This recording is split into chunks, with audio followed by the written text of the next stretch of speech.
I've put together approximately 35, maybe 37 videotapes, and all the information comes from a book dictated to me by God as his righteous servant, a man described in Isaiah 53, and a man described in chapter 11 of Isaiah, the descendant of David, the twig from a shoot that grows out of the stump of Jesse, and it is a stump because of the vanished and felled ancestral tree of the kings of Judah, the line of Jesus. He cannot be the man of chapter 11.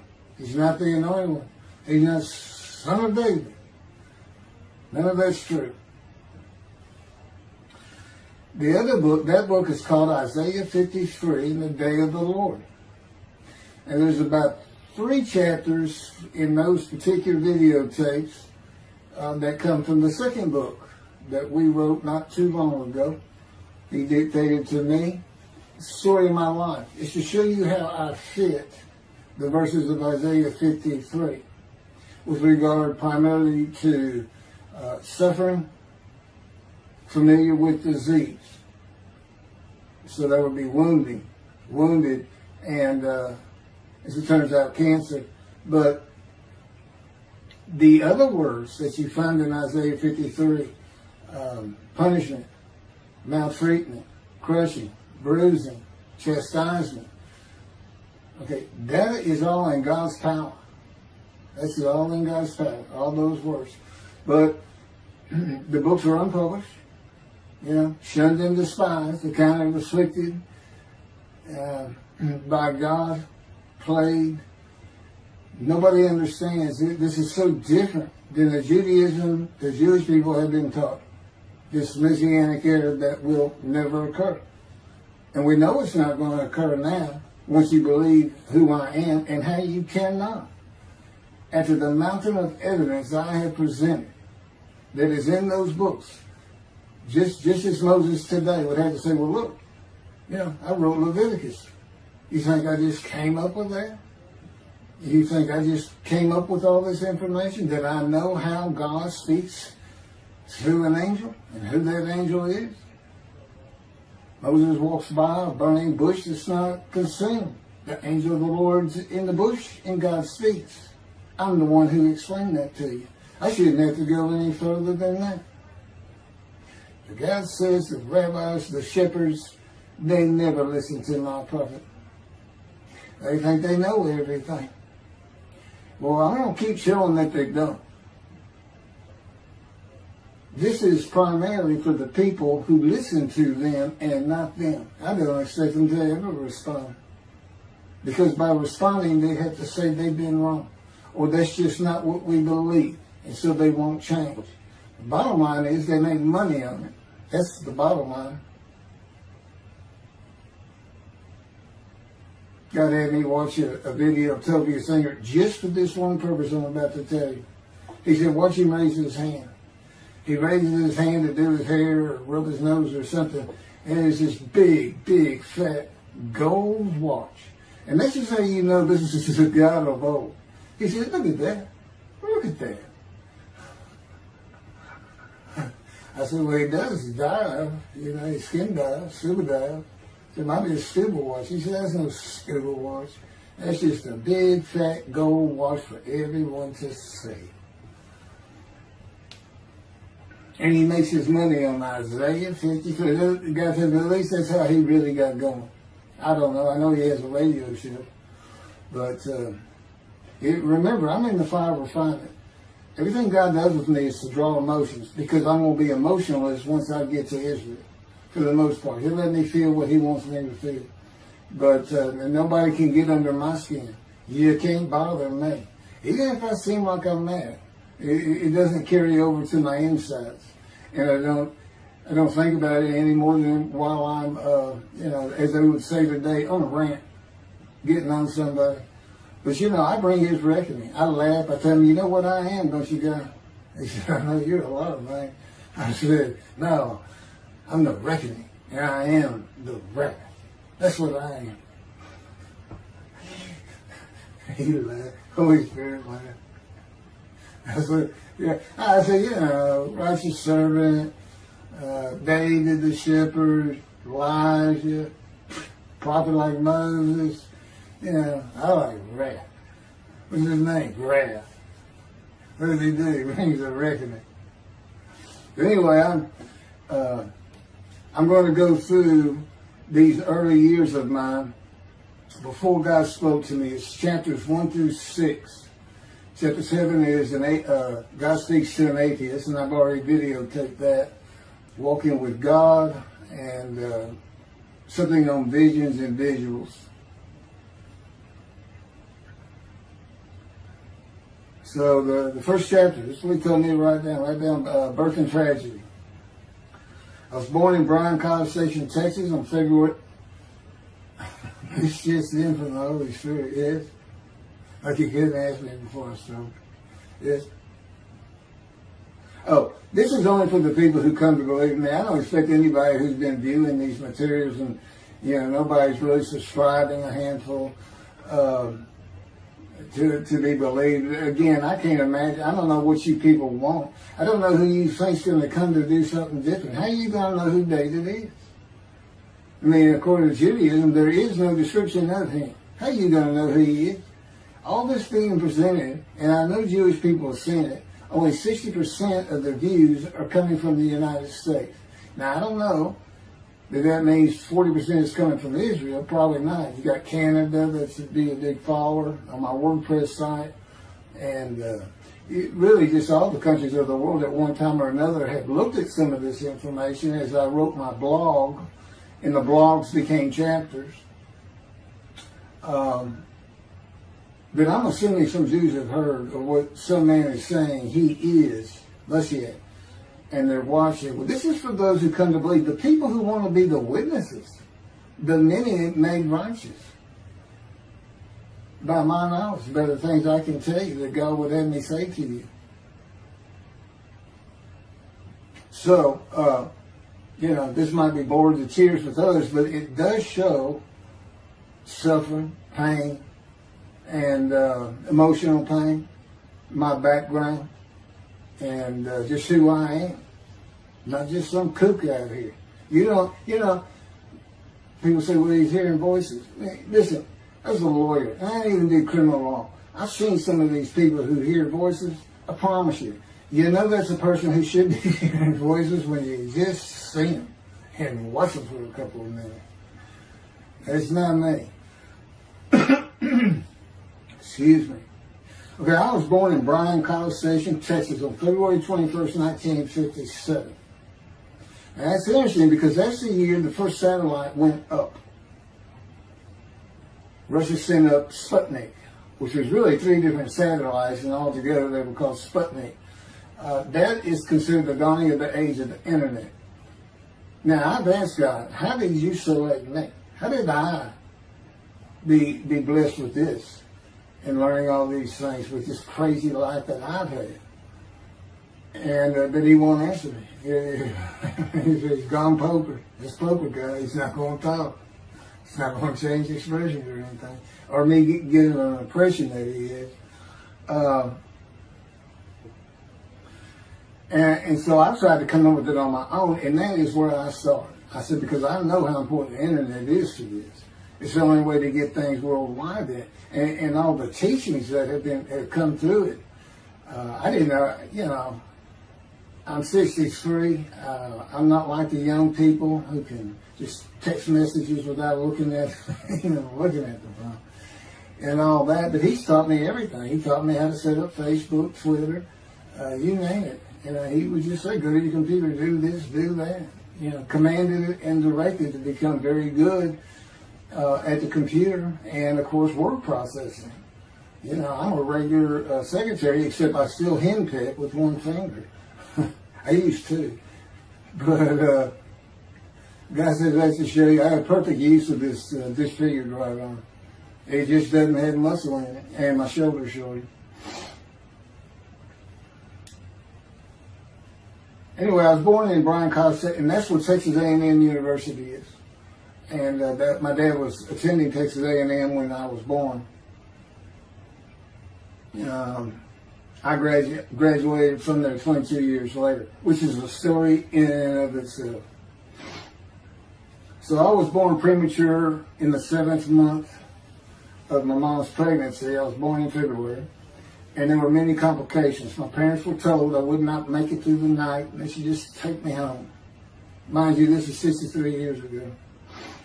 The biggest problem was that my insides had not fully formed, and it was impossible for me to take milk. Mammy, my great-grandmother, told my parents, boil rice. Feed him the rice water. It's got all kinds of nutrients and minerals in it. Dad says he threw out a mountain of rice those first few months. And it would not be my last encounter with death. So my dad graduated and we moved to Metairie, Louisiana. And his first job is an oil and gas geologist. He looks for oil and tries to sell deals to people who can raise money to drill. He gets money up front and a percentage of production once they get their money back. That's what he's done his whole life. And I became, as a lawyer, I became board certified specialist in oil, gas, and mineral law because I had found it so interesting. As a young boy, I became interested. But he rarely had time for us. The other part, I said, okay, well, I was born with the dawning of the internet, so he's got a selection process for 57. And I come from a dysfunctional family. Lots of drinkers, lots of fighters. And on my mom, her grandfather committed suicide. It's tragedy. Earth and tragedy. In the Great Depression, he lost everything. He owned land in what is now downtown Dallas. But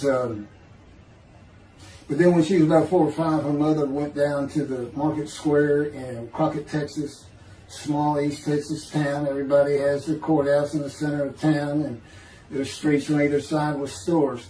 She went to the hardware store and purchased rat poison. She hadn't gotten hardly out the door when she opened it and took it herself. Died right there on Main Street in the middle of the day in a little small town. I don't know how long that would have been. My mom's 85 or 6. She was 4 or 5, almost 80 years ago. So I'm sure it was quite an event. And her dad took her and her sister's about 2 years older, to Metairie, and not Metairie, to someplace in Louisiana. But could have been Baton Rouge. And her father became a elevator operator. And you can still find this in Houston when I was at law school. I went to law school downtown Houston, but South Texas College of Law. And at the courthouse, they would have somebody sitting in there on a little stool and with a lever and take you up or down, take everybody up or down. With all the lawyers coming in for the court cases, it was packed. I'm sure they've done away with it by now. But that's what he did. And they found him one day or night. He had taken out a pistol, he shot himself in the head and killed himself. So now she had suicides on both sides of the family.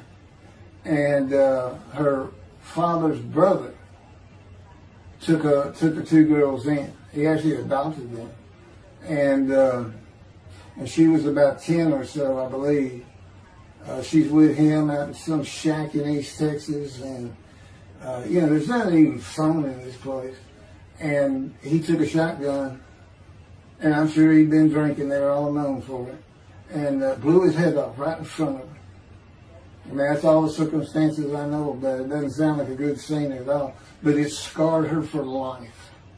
Okay, we've been taking care of her from the get-go. My father amazes me to no end. What he has done to care for her. See, they knew that was his sweetheart. Eventually, now at 10 years old, that's who he married. And they go from Crockett, Texas, small town people. I still take care of them. They've taken care of me for 10 years. Got to me from society. He made me quit law.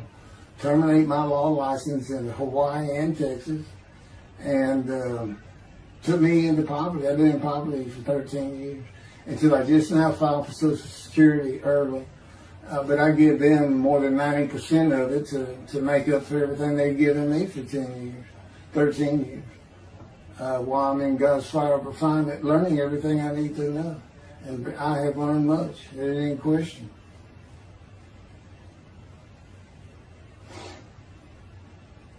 So anyway, there's 3 suicides.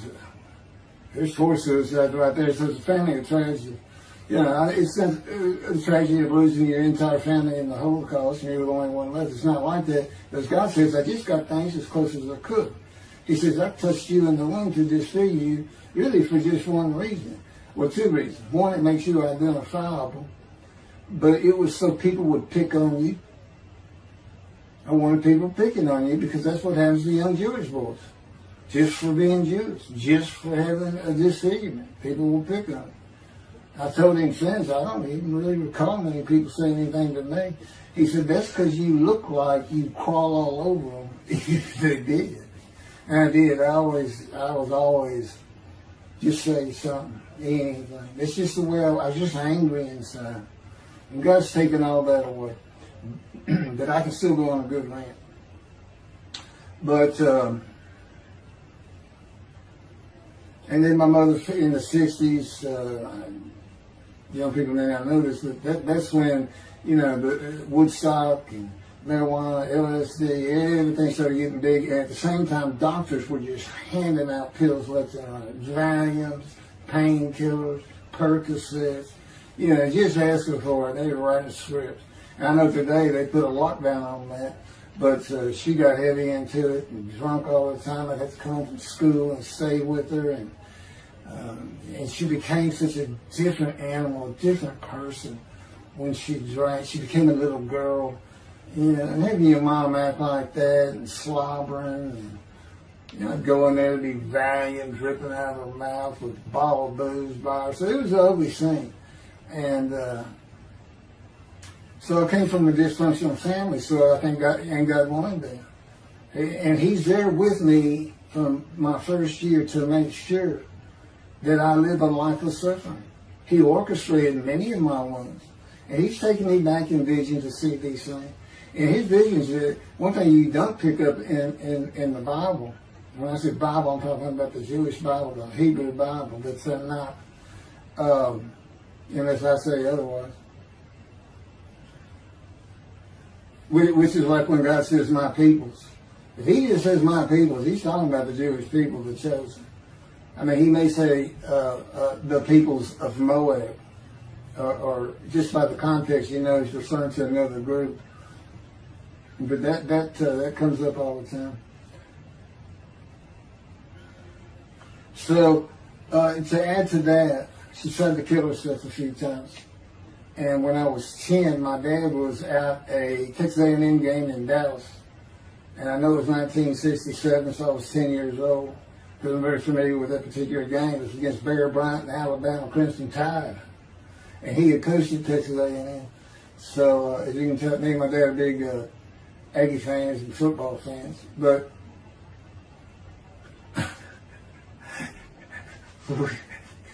I had been assured we'd be able to see those games in Israel.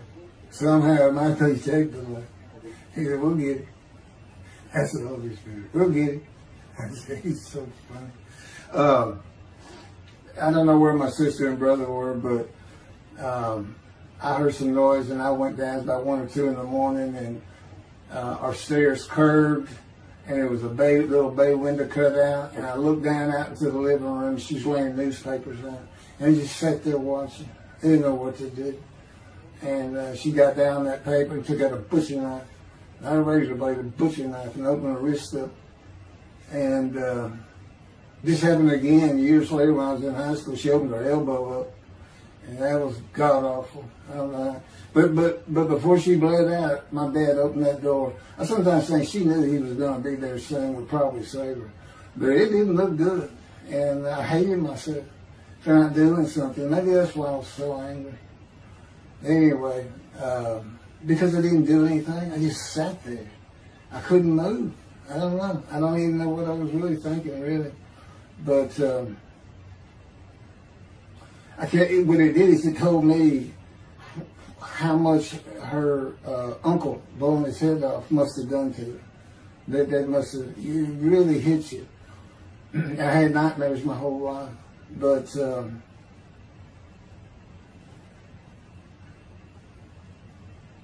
I was 16 when she did the thing with the knife. But you know what? My dad finally got her he got her the best psychiatric care in Houston, Texas, and that's big because we got a medical center that's renowned throughout the world. And they put me back together many a time. And she never did that again. And the amazing thing is how different she is in her very advanced old age. I mean, it's like she was never that person of the 60s and the 70s and the 80s. I don't know how my dad survived it. I'd have never stayed. I'd have taken the kids and said, try to find us. But he's not out there. I've never seen two people who love each other so much. It's crazy. But anyway, I was married for 20 years and we weren't like that at all. We finally divorced for irreconcilable differences. Okay, my first major surgeries when I was 2 years old. My first surgery. Up above here, I have a scar. I had my first of many surgeries. Been born without my right pectoral muscle, small shoulder, withered arm. And there was some, the movement of my arm was restricted. There was some tissue in here that had to be cut out. So they opened me up and did that. I was born right-handed, but I do everything left-handed, except for light things. Like I shoot a basketball right-handed. I throw a ball right-handed. Darts, things like that. But bowling, I'm left-handed. You know, anything heavy. And I was quite an athlete. If I'd had two good arms, I'd have probably been on scholarship. I was already offered a partial scholarship at a small school for track, even with this bad arm. But I just didn't have the fast start. You got to have two strong arms just pushing out in front of you. But I was some kind of quick and fast. So we moved back to Houston, to a place called West University, a suburb. And this little story, I don't even like telling it, but God tells me I have to. And he had something to do with it, but I'm not going to go into that part of it. So anyway, I had decided when I was in second grade, I was tired of school, didn't want to go anymore. I don't exactly know why, I just know I said, that's it, and I'm not going. Dad came to get me up and finish school, I told him I'm not going. And it was on. He was going to get me there. It took him about an hour to get me to the car. Fighting and screaming and running around, hiding, getting under bed. You name it, I was doing it. And anyway, he finally gets me to the school, but he's too tired. He wasn't even going to try to get me out of the car by himself. So he get out, and he goes and gets the principal. Now, my dad's about 6'2", but he's real slim. And but he comes out with his principal who's taller than he is, and he's a hefty guy. He's burly. Anyway, so they come, they said, get out of the car. I said, I'm not getting out of the car. I'd already locked the doors. Only the two front doors locked, and it was those locks that you pull up and push down. So my dad used the key, and he opened up, he popped that lock up, and I slammed it back down. Said, I'm not going to school, I told you. He throws the key, they start throwing the keys at one another over the roof. The principal was driving the same thing, and I'm slamming his door, I'm leaping across the car. Man, I don't know how long I went, but they finally, in 5 minutes maybe, seemed like an eternity. I was terrorized, that's the way I looked at it. Anyway, the principal got it open. And I saw that door open, and I got back on the far other side of by the steering wheel with my back against that door. I curled up like a ball, had my knees on my chest. And he reached in to get me, and I unleashed on him, kicking him in the face with everything I had. He broke his glasses, and his orbital bone got shattered. So, That wasn't my first principal either. There's another one. So, but anyway, so they carried me in, and it was very embarrassing. I was crying. But again, funny thing, nobody, because I stayed with this same group for 9 years, going to Western University and the junior high there that you go to. Nobody ever said anything to me about it. And I knew some of those kids that were in that class.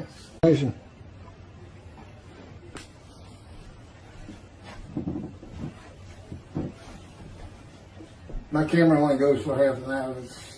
I can see on the screen that I have pointing towards me that when it runs out and I have to turn it off and turn it back on. But anyway, that ended my fight with my first principal.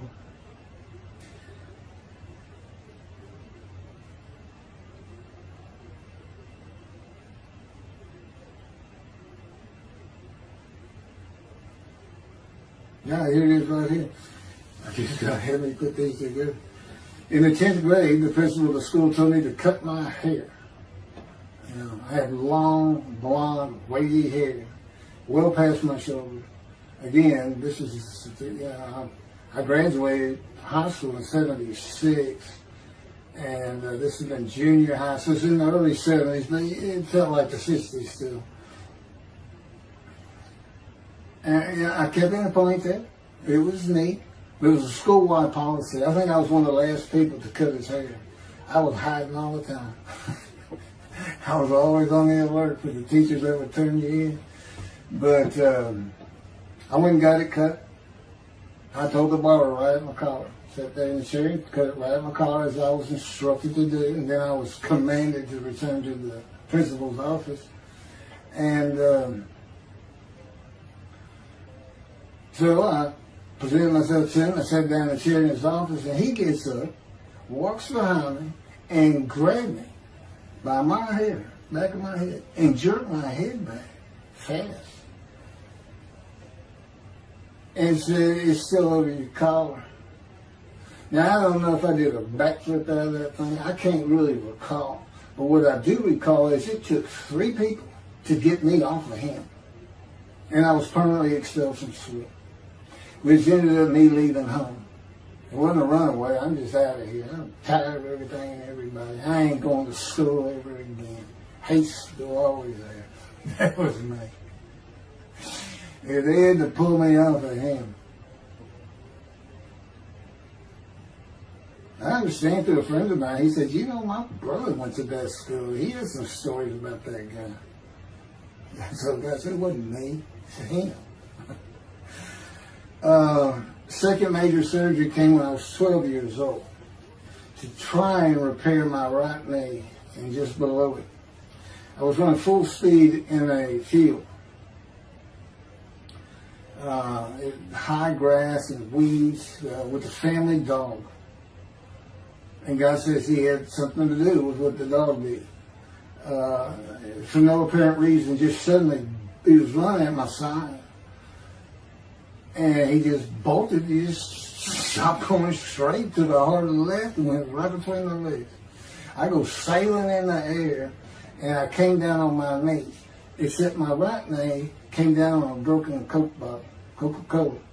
And they used some thick glass back then. It was stuck nose down, way down. It was all broken up, but it was the bottom all jagged at my knee. Just, you know, they said it went to the other side of your knee. They said, "You got that whole field in your knee." But when I got to the hospital, I sat there for a long time. The first doctor came in and just told my mom, right in front of me, you know, I'm in the room, y'all. He said, I can't repair that. It's not repairable. We want to take it off. You can't use it. And I already knew that, because as I started screaming and yelling for my dad, he finally came back. This field was behind our house. There was a chain link fence, and then the field. And you know, my dad finally heard me. He got over. He saw the blood, and so all of a sudden he's scared to death. I'm going into shock, and he got me to put my arm around his neck, and he said, "Can you walk on it?" And I tried, and it just collapsed. It was useless. It was, you know, it was awful. And then I had to climb over that fence, and my mom was going crazy and screaming and crying. And he had to go take care of her. I'm sitting in his bathroom with my leg all opened up, and I'm just getting sicker and sicker, nauseated, scared. I was a cripple. And but anyway, they get me down to the hospital. And just, like I said, the first doctor was just like, we don't know what to do. And just right then, and God says he knew he was going to be there. This doctor walks by, and my mom recognized me. And she goes, Dr. Kane. And she runs out the door. Well, this is Dr. Kane. Her mammy that I mentioned earlier, in her old age, very old, maybe been in her 90s, I don't know, late 80s, but living with her sister, broke her hip. And this doctor repaired it. This is a long time ago, people. Repaired it, and she actually walked again with a walker. I remember. But that's who this doctor was. And she said, my son, they're going to take his leg off. You've got to come look at it. And this Dr. Kane actually became the medical doctor for the Houston Oilers. He repaired many in the before and after me. I guess that's what he specialized in. But he was there at the hospital just to do rounds. He wasn't dressed for surgery or anything.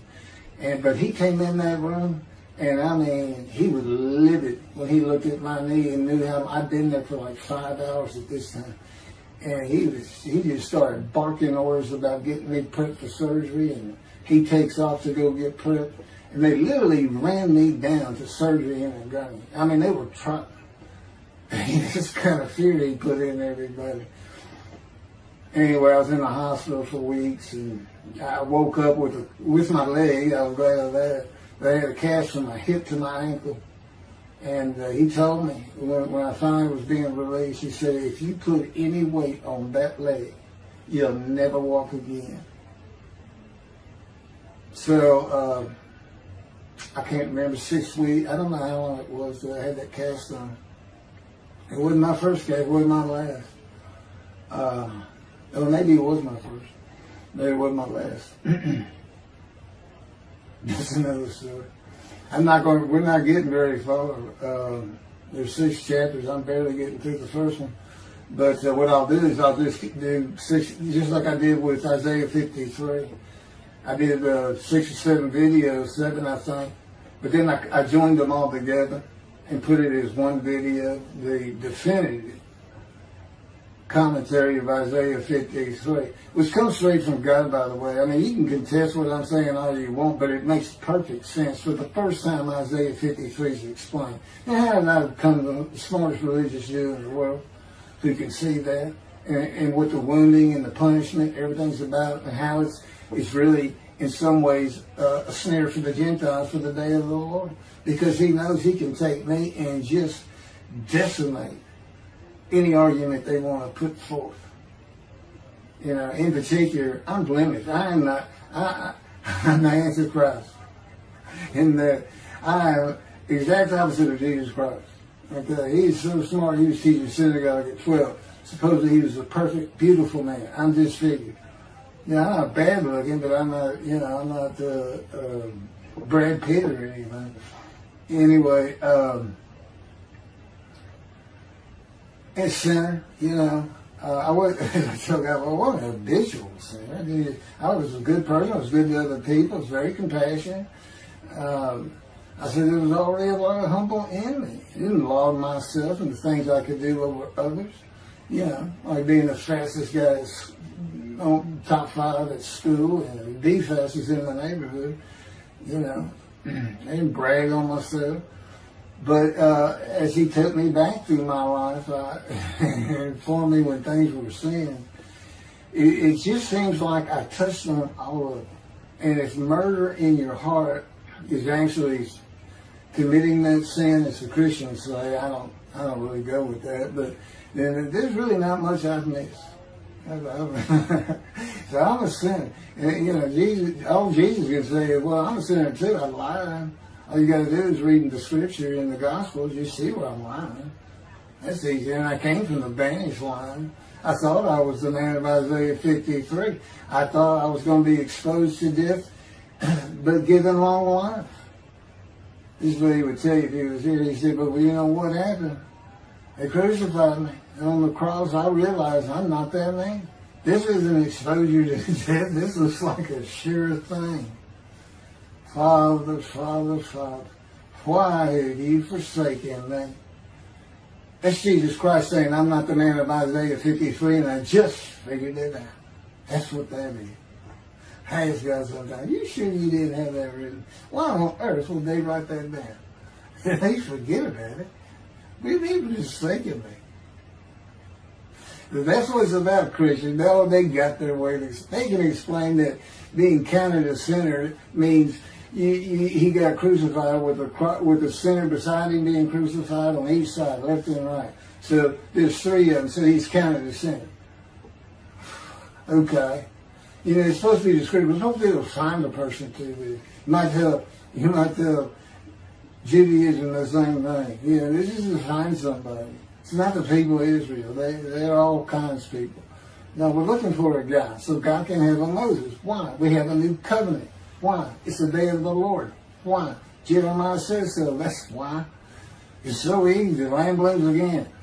Okay, and he's coming to covenant friendship with the temple. So the lamb blooms again at a time when there's no temple.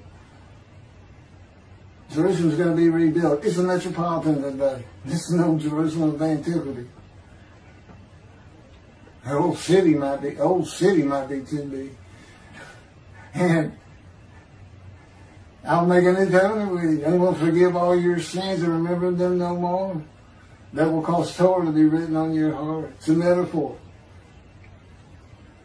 When did he do this before? Oh, that's right. Assyrian Babylon exiles. Isaiah was right before. God said, I forgive your sins, remember them no more. They became a holy city. What did they do? They built the second temple. What are we missing? The third temple. This is so easy. So it is the day of the Lord. There ain't any question of that. I'm just telling you it started with the Russians. Said that Sputnik. Those little Russians. And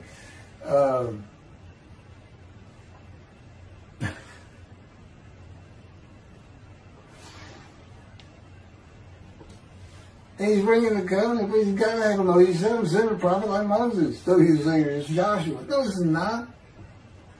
God needs him today, the day of the Lord. And guess what? He gives us a description of him. He knows this is a time of secularism, reliance on science and medicine and doctors. And you got so many more people the only book out there is not the Hebrew Bible. There's a lot more books than that. You know, there's all kinds of distractions, television, cell phones, computers. You know, back then, you know, you just sat around and said, what do you think that's there? I don't know. Wish he'd send some rain. You know, it was just, I said it's easier to get them back then. But here it is. It's here. And God said, you see why I put shunning and despise in there? Because for a while I said, God, you know, this is before we really got the books done and everything. I said, I'm just sitting in a room. I can't really say anybody shunning and despising me. Counting me plagued, afflicted, and by God, and everything else. He said, well, how do you feel now that we've been putting all this on the internet? I said, I feel shunned and despised. Yeah. I can tell there's no question this hasn't gotten back to those two. I said, you keep attacking them like this, and I'll be certainly sure, just in case I'm wrong. But, because he won't actually tell me, he won't tell me anything, this is a rule of thumb, he won't tell me anything that I cannot find out or become knowledgeable on or informed on of my own, which means about nothing because we're in a room all the time. The adjunct of the Holy of Holies is what I call it. I live in the Holy. I'm like the priest the only person who could go into the Holy of Holies was the high priest. And that's what I'm like. As a matter of fact, God had me write down, just as he had David write down, a new Psalm 151, where God said, it's on a video, where God is speaking. Where the Lord came to me and God said, quote, and within that, he says that he declared me. We actually used the psalm where he declares it for David. He declared me an eternal priest in the order of Melchizedek and King David. and a rightful king, small k, and a rightful king. And he also declared, I'm the righteous servant. I mean, that's God talking. I mean, he's using it. When he dictated to me, it wasn't, to be written in my personality. That's him. That's him doing a new song. So, because he does that. Even in the writings, the person doing the writing, whatever prophet it was, or Moses, or David, if he wrote Samuel 2 and Kings 1 until he died. As I say, God says, look, just assume the central character is the one I had writing, because their lives change when I come to them, just like mine's changed. This is not anything I could have ever conceived or even bothered thinking of. I had never read the Bible my whole life. And he then told me, we're going to the bookstore and get you a Tanakh. That was 13 years ago. And my answer was, what's a Tanakh? I didn't know anything. And look at all this knowledge. But this is it. This is the only power he's going to use in creation. He's not going to perform miracles.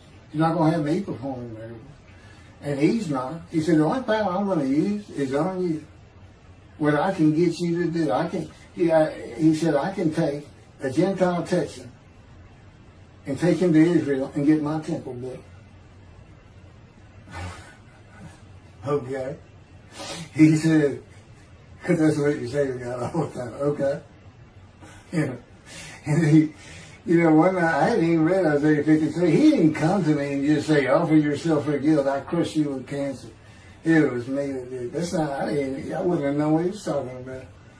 We finally get to Isaiah a couple of years later. He said, keep reading Isaiah 53. I said, okay. And so I read it. I said, okay, finish it. He said, who do you think that is? I said, I have no idea. I said, Barry, read it. I didn't know what it's saying. I said, I think these two verses ought to be up here. I said, you sure nobody messed with this thing? He said, nobody messed with it. It's just that I had Isaiah right. He said, that's you. I said, oh, okay. And I couldn't help myself. Good luck convincing anybody. I can't even say what it's saying. He said, before we get done, and he's right. I've been over that thing so many times. From my original version of Isaiah 53 that he dictated, or told me how to put together, but every sentence, every word is, we've changed it up and added things. I've learned things. Like I didn't know about the test of devotion. I didn't know why the angel was leaving early in Malachi 3, but I do now. And all that would cause an amendment to my midrash on Isaiah 53. And, the book has me, these are all on videotapes now, me and Rashi. Rashi, the first one to come up with this is Israel. And, I look at his answers and I just shake my head sometimes. You should see his answer in Malachi 3 for the angel of the covenant that you desire. There's only a covenant of friendship and a covenant of Jeremiah. And this is his answer. It's midrash, so he just takes a section of the angel is on the way, and it just says the angel of the covenant. And his commentary is the angel that avenges the revenge of the covenant. I said, what does that mean? What is he talking about? I said, God's being funny. He said, I don't know. I said, you too know. He said, well, I'm not telling you. So, God likes to feel as though he's laughing. He doesn't actually laugh. He sends me a perception that he does. Or he uses me to laugh. I've mentioned that in a video. Because he can't. Well, he controls my words. I learned that in walking with you. Just one day, I'm talking out loud as we go. I'm discussing man and divine beings as though I had a sermon I was giving or a speech to somebody or a seminar. And I'm rolling, and I can tell he is really making this thing rock. He's taking it from here to here to here. And we're going. And I'm going. And all of a sudden, I use a word or a couple words that I simply don't use. And they're not what my mind was even thinking of. They just came out. And I just stopped. I said, did you do that? I didn't even say, hey, did you just make me say these two words? Because I knew he knew. I said, did you do that? He said, I did. He was almost indignant. I did. I said, okay. Anyway, that's where it all started. Now I know. Okay, guess who that is? That's the Holy Spirit. Using me. He doesn't sound like that. But he'll use words like that. So he's getting bored. They like to cut. Let me just say this. This is part of God you don't know. And it's not all the time. It's some of the times we do tend to get kind of silly in here. But, they do things after a while. I'm like, I feel like a kindergarten teacher, and I got two of those kids that you just shake your head at. She said, this is a handful. These two are nothing but trouble. Always fooling around, looking for a laugh. And the Spirit's always working in heaven and death. God laughs, as it were. Again, he doesn't actually laugh. It's a perception that's his emotion. If God has any emotions left, because worrying about other people's pain is not one of them. He made that clear to me. I don't care about your pain. And just saying it makes you mad. He says, see him draw anger. And he'll do stuff so many times over and over. He says, this is easy because now it irritates the fire out of it. He just started. I said, how do y'all keep doing this stuff? And one day I told him, I said, I got it. Which means it actually came from them. I got it. You never grew up. You never got sent to your room. You never had to climb that mountain to achieve something. Put yourself out there. Nobody's ever whooped you. He said, I said, that's what it is. You never grew up. That's what it is. Yeah, I'm dealing with the child God. That's what I'm dealing with. That was my argument. Then he came down as mean, very serious, mature guy. And I didn't bring that argument up anymore. But that's how it gets with me sometimes. It's an incredible lot. For me, I'm not going to get to him. I guess I'm at the end. I'm getting close to when I got shot. I thought that was a new chapter. Oh, it's not. Well, I'm going to pick, this is getting long. Anything over half an hour, we try to stop. Now, my Isaiah 53 is 5 hours. But, you have to watch it all at one time, of course. He doesn't hardly let me watch it. Yeah, I don't even watch them before they get posted. He said, no, you watch it later. Because it comes on the TV that he got me. And I didn't know at the time it was going to be, that he was serious about doing videos. And I certainly didn't know about making it a backdrop. He decides everything. He tells me when to eat, when to get up. I don't sleep hardly at all, 2 or 3 hours a night, and sometimes less, and take a half hour nap sometimes. But I found out I feel fresh. I don't need that much sleep. He said, well, you're not really doing anything. Why do you need a lot of sleep? And see, that used to make me mad. Now I just laugh at it. Thank you very much for listening. I'll pick this back up on another video, and eventually I'll put these first 6 chapters, just like I did Isaiah 53, because it's a book that he dictated to me. I can't get it published. I'm going to put it on YouTube. That's why I'm reading it. And as I said, if you don't want to listen to it, don't listen to it. But the information that's in these books and in those videos is, that's my proof. And quite frankly, God says, if that's not enough for them, well, that's just too bad. Utter destruction is what they end up getting. They better learn how to listen to the prophet. See, it's no different than the people back then. You'll say, well, why didn't they listen to Isaiah? Why didn't they listen to Ezekiel? Why didn't they? They laughed at Ezekiel. That's what Rashi says in his commentary. I didn't know it was laughing at him, but just ignored him. Everybody thinks they know it. But in any event, I do know there's one chapter we haven't put in there, and that is recognizing a prophet in the Talmud.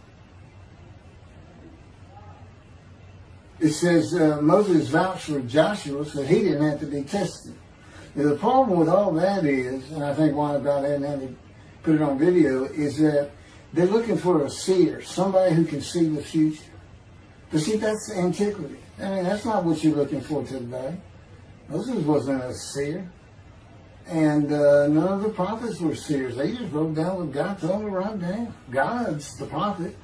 Is the one making prophecy. And what he does, he doesn't actually just quote see the future. He walks it through. He says, okay, right here is when they're going to send up a satellite. This is where humanity will be at that time. He can walk it through in his mind. As I mentioned, his eyes, he doesn't have them. It's just his absolute knowledge of all things. He can form a picture of this room. Me, it's in here. He knows every atom of my body. And it's like he does a vision for himself, a visualization. That's what I call when they put pictures in my mind. He says, and he puts it into the spirit's mind. And they're both within me. You know, the big cloud that just came down. If you're sitting in a room with me, it envelops you. But it engulfs me, it goes through me. My little spirit cloud becomes part of the big cloud. That's why God is in his spirit. Here's the elements of spirit, here's the elements of God's presence, his mind. Two clouds, they just come together, they can be together. Okay, but God's still one. He created the other cloud. And then in this room, filled with them, my little spirit is like a little cloud that just came in and part of it. That's who I am. That's a man of divine beings. Okay? No, it's like nobody's really expecting it. Well, maybe it's because you didn't know these things. And now they want, I get the feeling shunned. Shunned means I'm not looking at that. It's not like a kook. We by faith, by the fundamental principles of the Rambam from the Talmud, from his diagnosis of the Talmud. Why don't you do your own? Why don't you throw the Talmud out and learn some new stuff? Why don't you get out of antiquity? Every religion has an end times like that. Every religion ends up with utopia for its people.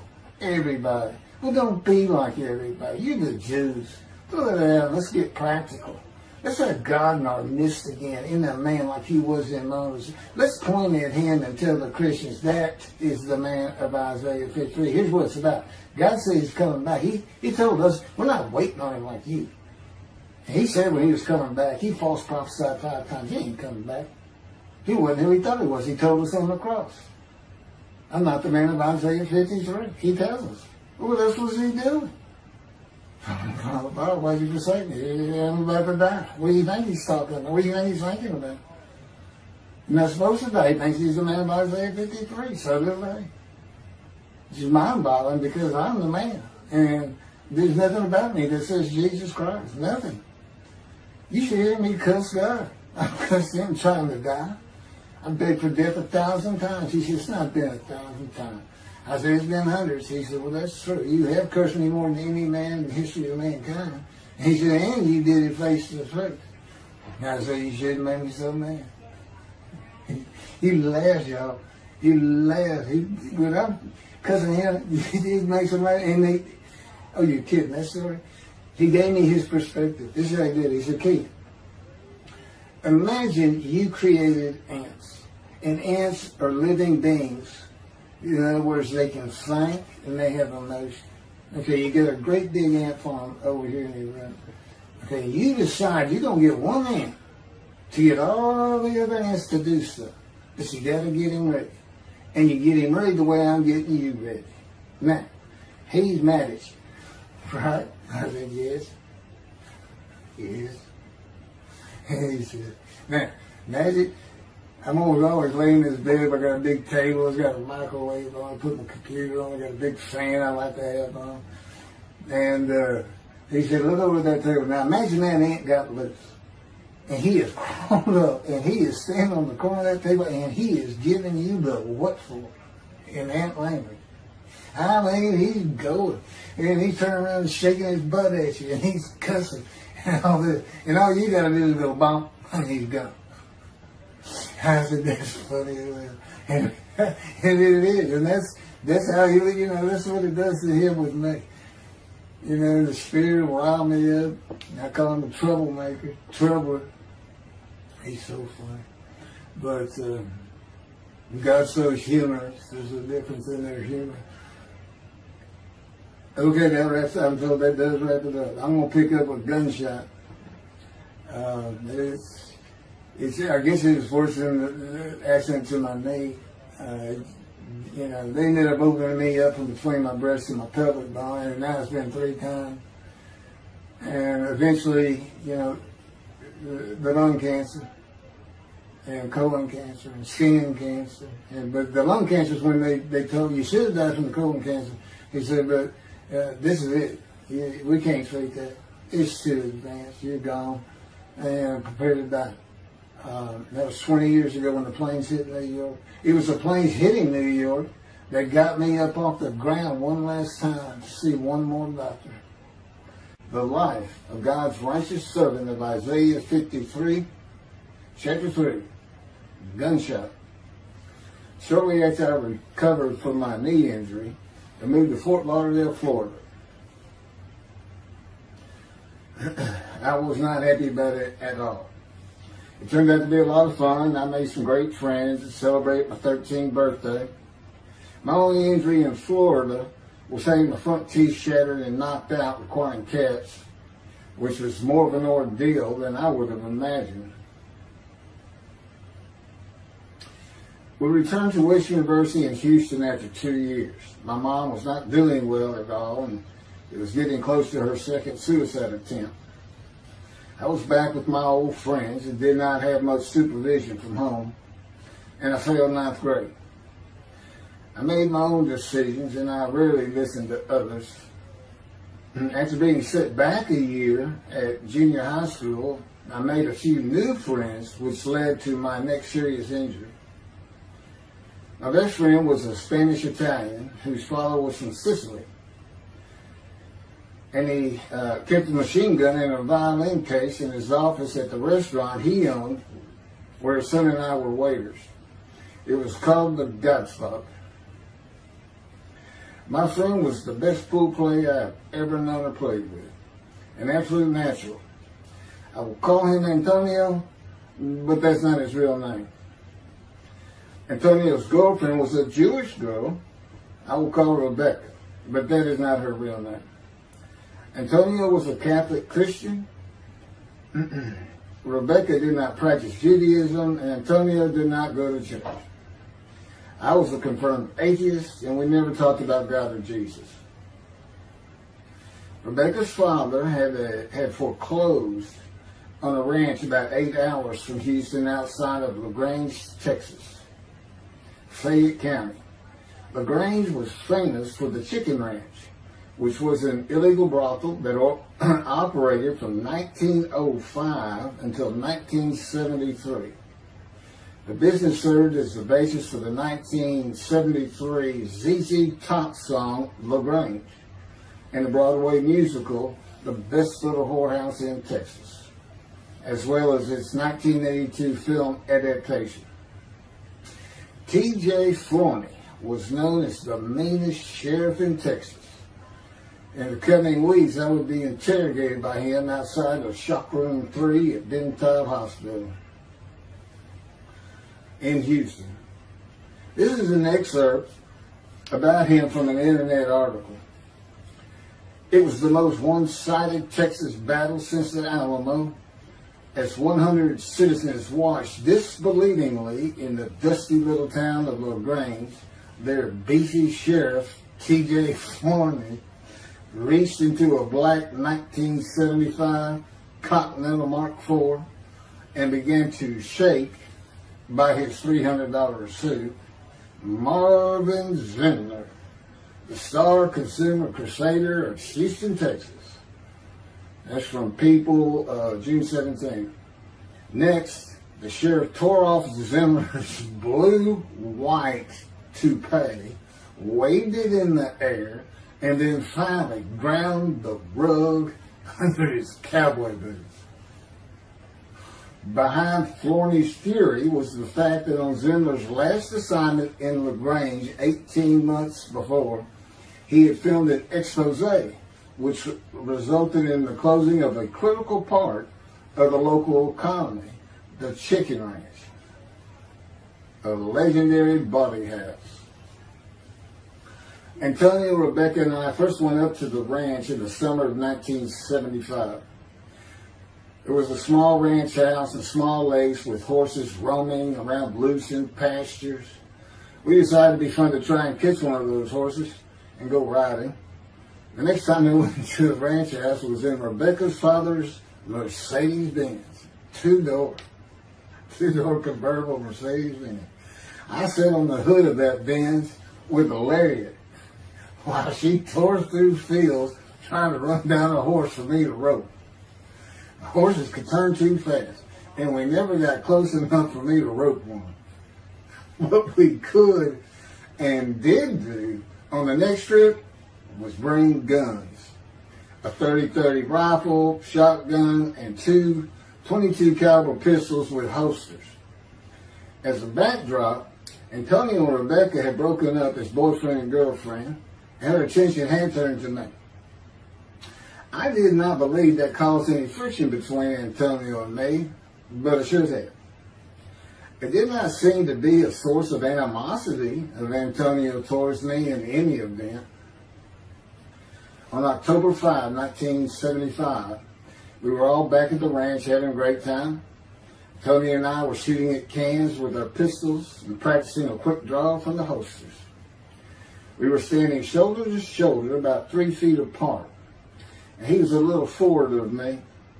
Rebecca came up behind us, between us, and said she wanted to shoot. Antonio passed his gun to her, and it fired when it was going by me. The bullet went on a straight line through my bladder, intestines, and colon from the front right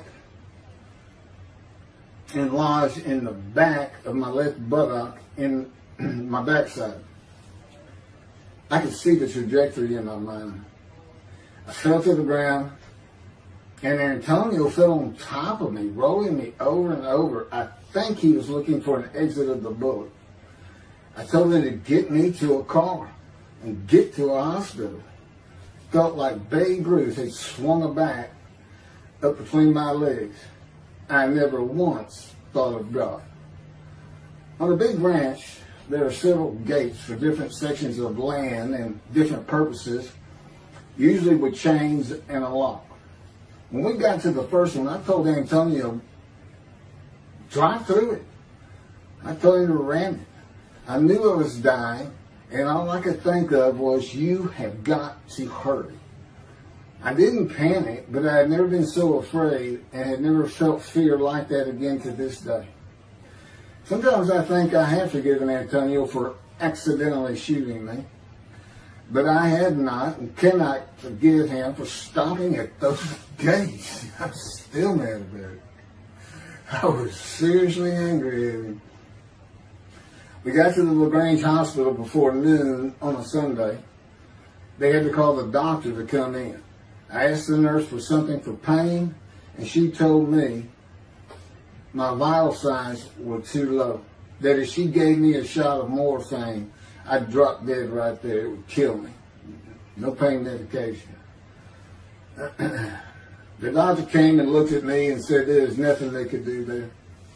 He told me they were getting an ambulance to take me to Houston, Bentob Hospital, where they operated on gunshot victims all weekend long and do to this day.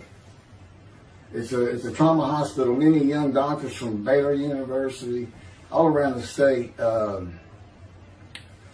It's the high desirable place to be because you're cutting all. If you want to be a surgeon, you're cutting all day long. I knew one thing with a certainty. I could not pass out or fall asleep. If I did, I would not come back. In an ambulance, I talked to two fellas that were tending to me, as much as anything to stay awake.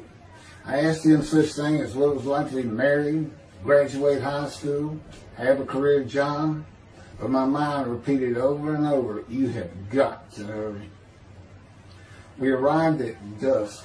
This happened before noon when I got shot, so now it's getting dark. When the ambulance opened, my brother jumped in to help. My mom was standing by the entrance to the shock rooms in her fur coat. She later told me that since Bentob was a public hospital, it might help if they thought we had money. I didn't see my dad, but my sister told me later, the whole way to the hospital, all he could say was, to God, please don't take my boy from me. I had stayed awake for some 6 to 8 hours in awful pain. They took me to shop room 3. It was filled with people giving orders and very loud. On the table, the nurse told me she had to put her finger in my bottom, which embarrassed me. And I raised up like a sit-up and saw nothing but blood rushing from my bottom onto the table. You have to hurry is all I could say. They finished prepping me for surgery and rolled me to a hall in a line of others awaiting surgery. Then someone was saying my name, and I opened in to see T.J. Forney, Sheriff of LaGrange. He wanted to know if I'd been shot intentionally, what we were doing at that ranch, did we have permission to be there, and et cetera, et cetera. I told him I thought it was an accident and to leave me alone. I never saw him again. I didn't have to wait long. The orderlies bypassed everyone in front of me and took me to surgery. I awoke in a large room with about 10 beds on my side of the room and 10 beds on the other with other patients, and I could hear moaning and crying here and there. It took a few moments to remember what had happened and why I was in there. I fell back asleep, and when I awoke, my dad was telling me he would have me out of there into a private hospital as soon as possible. It was the next day when they transferred me to the Methodist Hospital in the medical center where they had operated on my knee, and I had spent weeks there. I had a hose with a bag coming from my bladder and a colostomy, an opening called the stoma, which is your intestine on the outside of your abdomen, with a bag over it for going to the bathroom. I was out of danger from dying, but still very weak, and I needed to gain some weight. The track team was already getting together, running distance and cross-country workouts provided by the coach, preparing for track meets in the following school semester. I lived about a half mile from the high school. The day I got home, I walked to look at the track. It did not seem possible I could get back in shape. I was afraid to cross the roads to the school. I could not even trot to get out of the way if a car came my way. My insides felt like jelly, and I had been warned that too much physical exertion in the first 10 days could cause a stomal hernia, and my intestines to start extending from my body. I was homeschooled for the rest of the semester by a private volunteer tutor, and passed classes I probably would have failed. The beauty of that gunshot was that it changed me. I was never going to graduate high school, having failed so many classes. So I set up night school classes for the next and my last semester of high school. I was 18, soon to be 19, and a senior.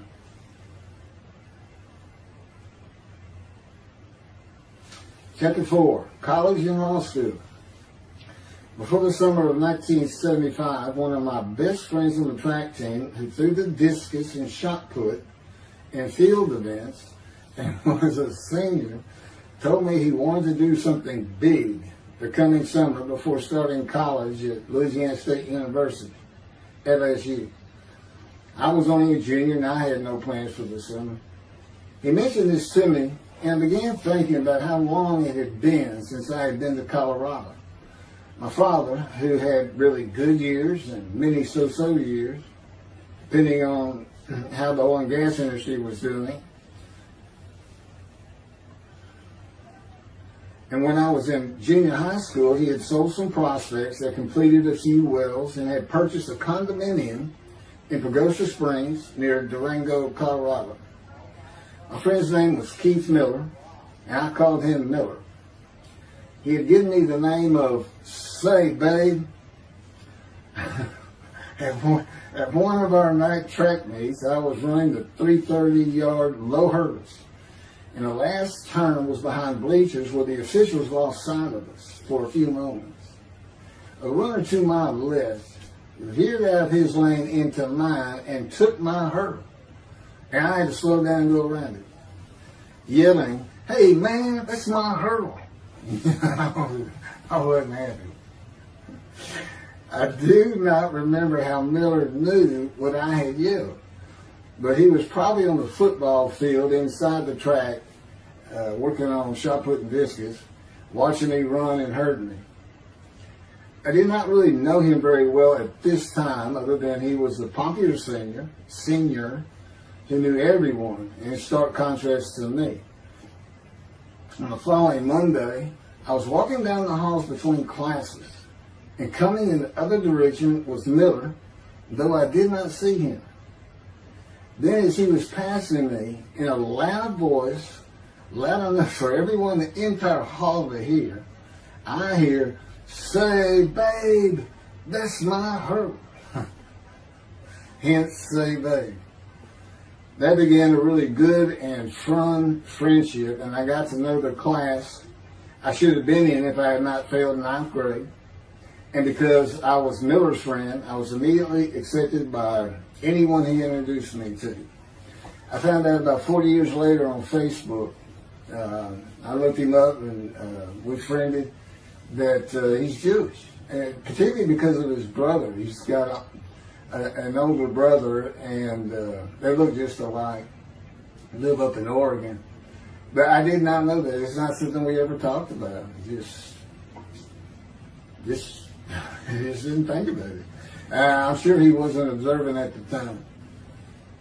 I told Miller about my dad's condo and suggested we plan a trip up there, backpack in the Womanichi wilderness of the San Juan National Forest. I had hiked there while in junior high school with a friend and his little brother. I had a driver's license in my second year in the ninth grade. The prominent 13,000-foot peak is 10.7 miles from the town of Silverton, which began as a silver mining camp in 1873, and that is where I plan to take Miller.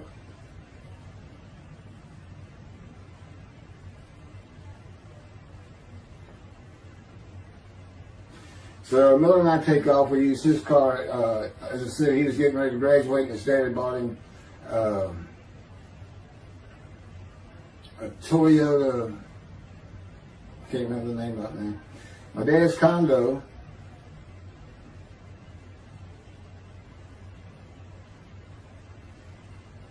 was about 60 miles from Durango, where a train depot is located that runs the train through the Womanichi Wilderness to Silverton.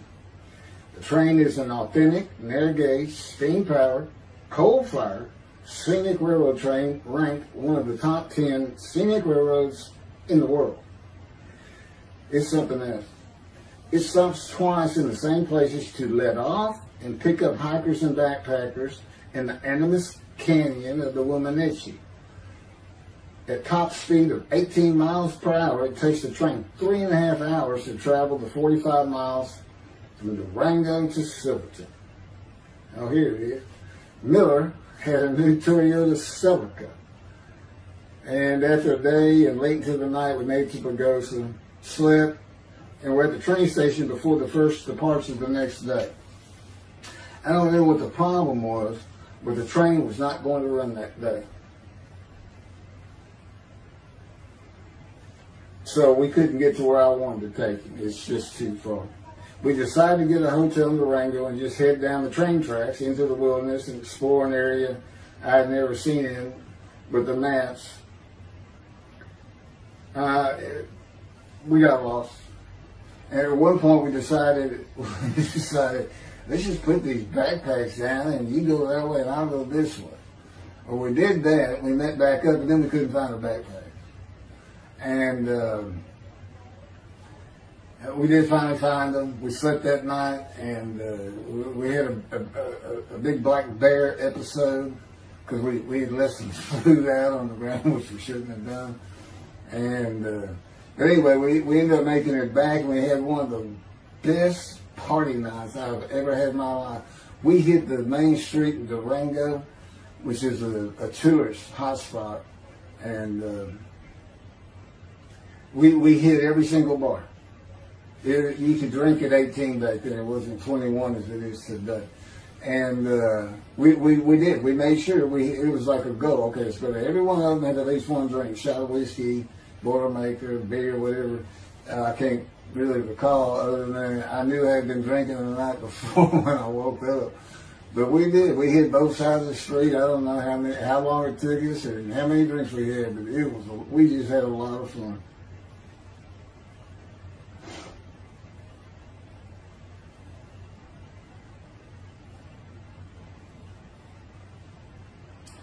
Okay, I'll be coming to chapter, I guess it's 4. I don't know. I thought I was coming up to the cancer story, but this is different. This is getting into alterations while at school.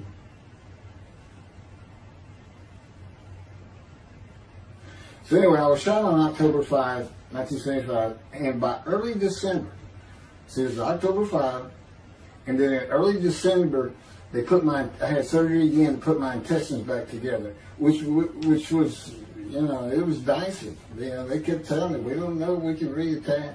There's people like Bob Hope lived his whole life with one of these stonal deals, and it's just a horrible thing.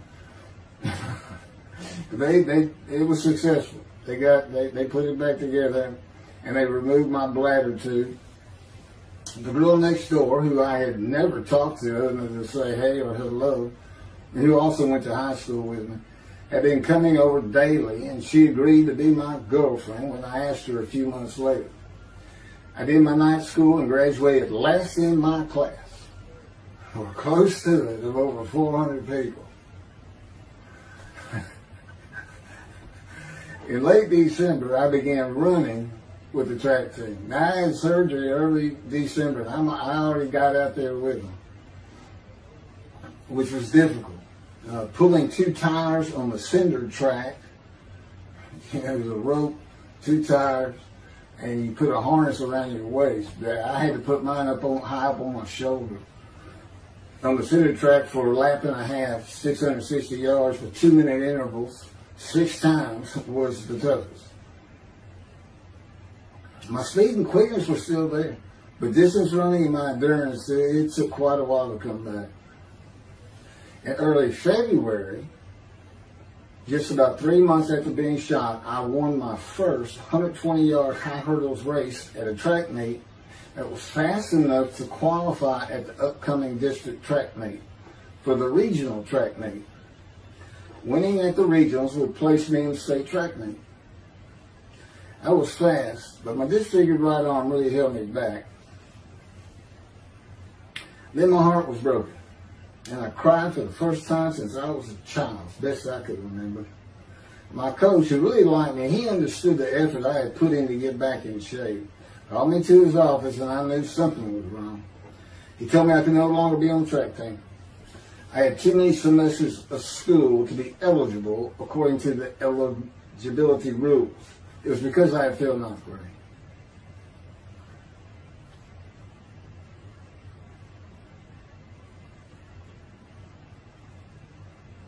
And of course, I had no one to blame but myself. Skipping school all the time, just not trying or caring about learning was why I failed. I was not lacking in intelligence and common sense, as many people thought of me. I could and often did read a complete science fiction paperback book during the school day. One day. I get them from my brother. I just sat in the back of each class and read my book, and the teachers always left me alone. I also was suspended from school a couple of times for fighting. First fight was in the gym and the bleachers, with the principal on the floor telling us the do's and don'ts for the second semester of the 10th grade. This is 2 years before I was shot. I found out he already knew me by name, and I had never talked to him. The second fight was with the same guy, but this time we took it across the street from the school. He had about 10 of his friends, and I, being pretty much a loner, I had none. They were African American, bused into school from neighborhoods far away. And I just didn't understand them, or know why they even talked to me with words I did not get, like word, or say, man, can I hold $1?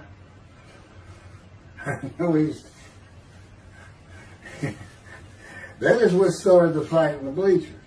I hear from behind me and one stood to my left. Say, man, can I hold a quarter? I turned around and just looked at him. And finally said, I did not have a quarter. Lord was the principal, I undid my ponytail. Mind you, he's sitting right behind me, and I'm well aware of that. And I brushed my long blonde hair and then reached into my pocket for some chapstick for my lips. When I pulled my hand out with the chapstick, turned out I did have a quarter. And from behind me, I hear, say, man, you said you don't have no quarter. To which I replied, turning around, I don't have a quarter for you. The next part is kind of hazy. But I do know I grabbed him by the front of his shirt and threw him down the bleachers onto the students sitting below me. That is when the principal yelled my name and told me to go to his office. The next day, the guy and his friends were waiting on me when I got to school, and we fought across the street. The principal had told me not to get into any more fights, and this is the fight I got suspended for. I remember being in, after my suspension, being in the men's room smoking a cigarette in a stall, and a group of African Americans came in, and they were talking about the fight. What I remember was hearing, that white boy went Muhammad Ali on him. My favorite fighter. I even saw the Ali Foreman fight in Kinshasa live in Amsterdam in 1974. And some of my best friends in high school were African Americans, mostly on the track team where we could get to know one another. I still had run-ins with the general population of the African Americans, who everyone just called blacks back then. I never used the N-word and thought they would help themselves a lot if they'd stop using it. Mostly I think they were angry at being busted in from neighborhoods far away. In fairness to them, white kids did not seem to like me much either. So, yeah, I looked young even for my young age, and with my long hair, about 6 to 8 inches past my collar, I looked kind of girlish, and many people said that to me. One day a friend of mine told me what it was to him. You never smile and seem to be very angry. Like if someone looks at you crossways, you're going to come after them, daring them to say something. Like you want to fight. My next suspension for fighting began in middle shop, and it was all my fault. There's not a big deal to that.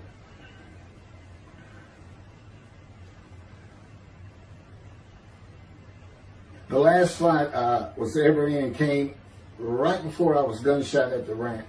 The accident really changed me and the way I looked at life. I never got in another fight after I got shot.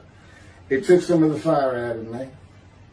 My longtime friend from junior high school and I were at Memorial Park at night and walked down a train track that ran through the woods, away from the streets and recreation areas. We went to the center of a long railroad trestle bridge that ran over a bayou to wait for a train to round the corner from either direction on a single track. When a train would round the corner, we had to run and jump off the trestle after clearing the bayou. We were drinking beer. As we were sitting, we started talking about the price of gas at 44 cents a gallon in 1975. Anyway, the trains weren't running. We got up to leave, and as we're walking down the steps, he said something about my father and about how to find oil and gas. And I turned around and just hit him with everything I had, with my right arm. And I realized, what a stupid thing to do. I called him the Big Sweet. He's huge Norwegian. His hair was white and long and longer than mine. His hand was the size.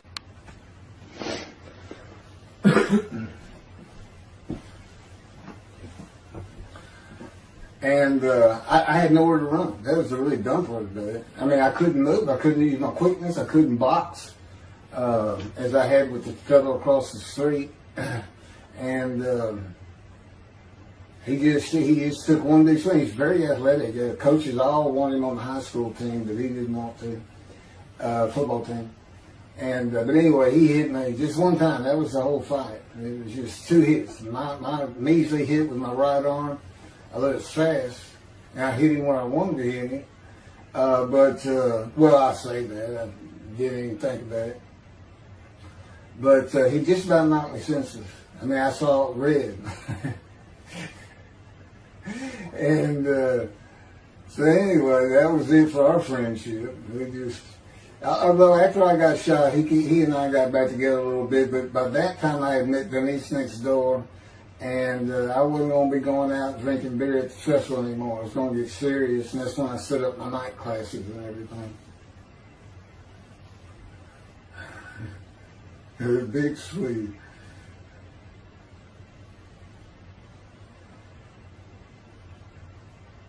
After the gunshot, I stopped seeing old friends, including Antonio and the big Swede, and spent all my time with Denise from next door. I knew I wanted to be someone who succeeded in life.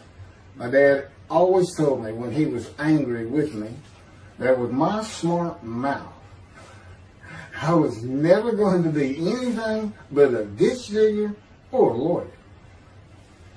While he said lawyer in a derogatory way, he got me to thinking I'd like to be a trial lawyer. I had to get into college first, and the only school I wanted to go to was Texas A&M University.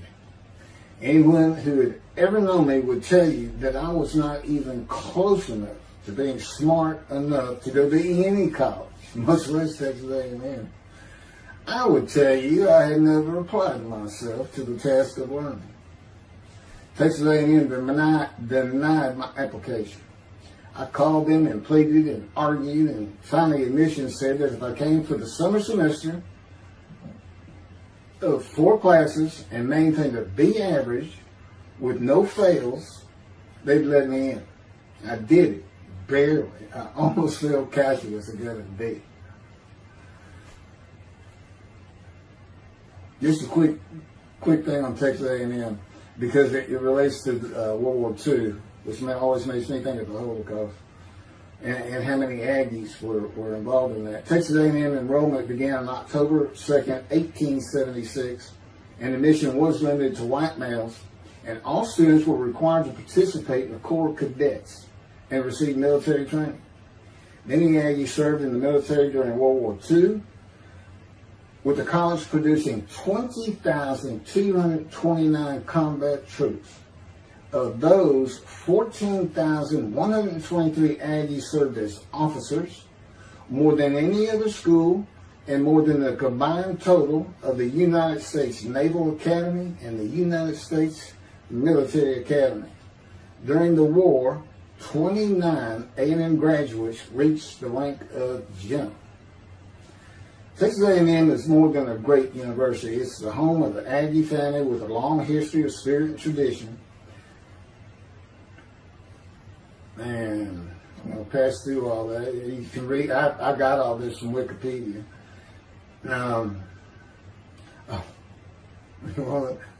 Like Notre Dame, it's a school full of tradition, especially notable at football games and in campus life, drinking beer at the Dixie Chicken. I had a good friend in what is now the Volunteer Corps of Cadets, and we've been shooting pool and drinking beer all night on the weekend, and finally left sometime after midnight. I walked my friend back to the quad, Corps Cadet Quad, a large open area where people could gather, surrounded on 4 sides by dorms for cadets only. And I dropped him off at his room. Before he shut the door, he looked at me, and not for the first time, said, "Want to race?" He's fast. We race many times. I said, yeah. Of course, we were pretty much, we've had a lot of beer. I said, yes. And he went to the end of the hall and took off at the other end of the hall. He was fast, but I was pulling away with just a few yards to go and hit the wall before I could stop and busted my chin open. Blood's pouring out everywhere. People opening doors. Look, that's what the little guy did to the taller guy. I also sprained my ankle. These are my injuries at Texas A&M. I also sprained an ankle so severely playing basketball with football players that I was in a cast for 6 weeks. Those were my only injuries in the 3 years at A&M. It was the gunshot that changed me and everything in my life. I married Denise when I graduated from A&M in '79, just 3 years after graduating high school. I went through in 3 straight years because I had those hours from the first summer. I just went ahead and went the next summer too. And I got out of, and the average for most A&M students is 5 years. But I went through in 3. And of course that meant I never dropped a class, which also meant I had a low GPA, grade point average. And I didn't realize how important that was for admission to law school. I was denied admissions from every school across the nation I thought I could get into. I do not know how my dad knew about South Texas College of Law in downtown Houston, but he made some inquiries and found out the dean was a graduate of Texas A&M. And we're known for helping each other. We set up an appointment with the dean. I told him of my rather intense home life and wayward ways, and that the A&M had given me a chance to prove myself as a capable student. You know, he hemmed and hawed, looked around the ceiling, and gave me the same opportunity A&M had. 4 summer classes, B average, no fails. I did it. I was terrible at chemistry and math, but it turns out I had good reading and comprehension. It's probably from reading all those science fiction books in school. I graduated in '82, and I did great on the bar examination. Keith Ellis McCarty, attorney at law. Who would have believed it? Which reminds me of verse 1 of Isaiah 53. Who can believe what we have heard? That's what any of my friends would say about me getting out of law school. Much less what's happening today. You go find somebody that knew me in high school, they say, who? Oh, that can't be true. Get out of here. I know him. Forget about it. Chapter 5. 27-year headache. I'm going to pick up with that on another video. And then that'll be it. Some general comments. 5 and 6. I'm not sure what 6 is. Yeah, 27-year headache. I'll go ahead and mention God in one of these accidents. And I won't say anything about the dog who took a hard left between my legs. Just about severed my knee, my leg. I won't mention that. Or hitting the big Swede on the track. Unbeknownst to me, my arm just took off. I wouldn't have hit him with my right arm. The things he has shown me. And getting gut shot. Yeah, I think I would have figured out, you probably shouldn't be hanging out with this fellow anymore if you're going to be talking to his ex-girlfriend in front of him. Little things like that, he controls my perception. Little things like that in my life to make sure I am the man of Isaiah 53. If anybody thinks I'm going to back off saying that, they're wrong. I have been through too much. My whole life is dedicated to this time, the day of the Lord. As a matter of fact, what about my day? I said, what about my day? Well, he said, well, first of all, God's speaking with you and living with you. Most people say that's pretty good. I said, yeah. But anyway, here's something he's promised me that he lets me check out all the time. And I'm going to put on the screen.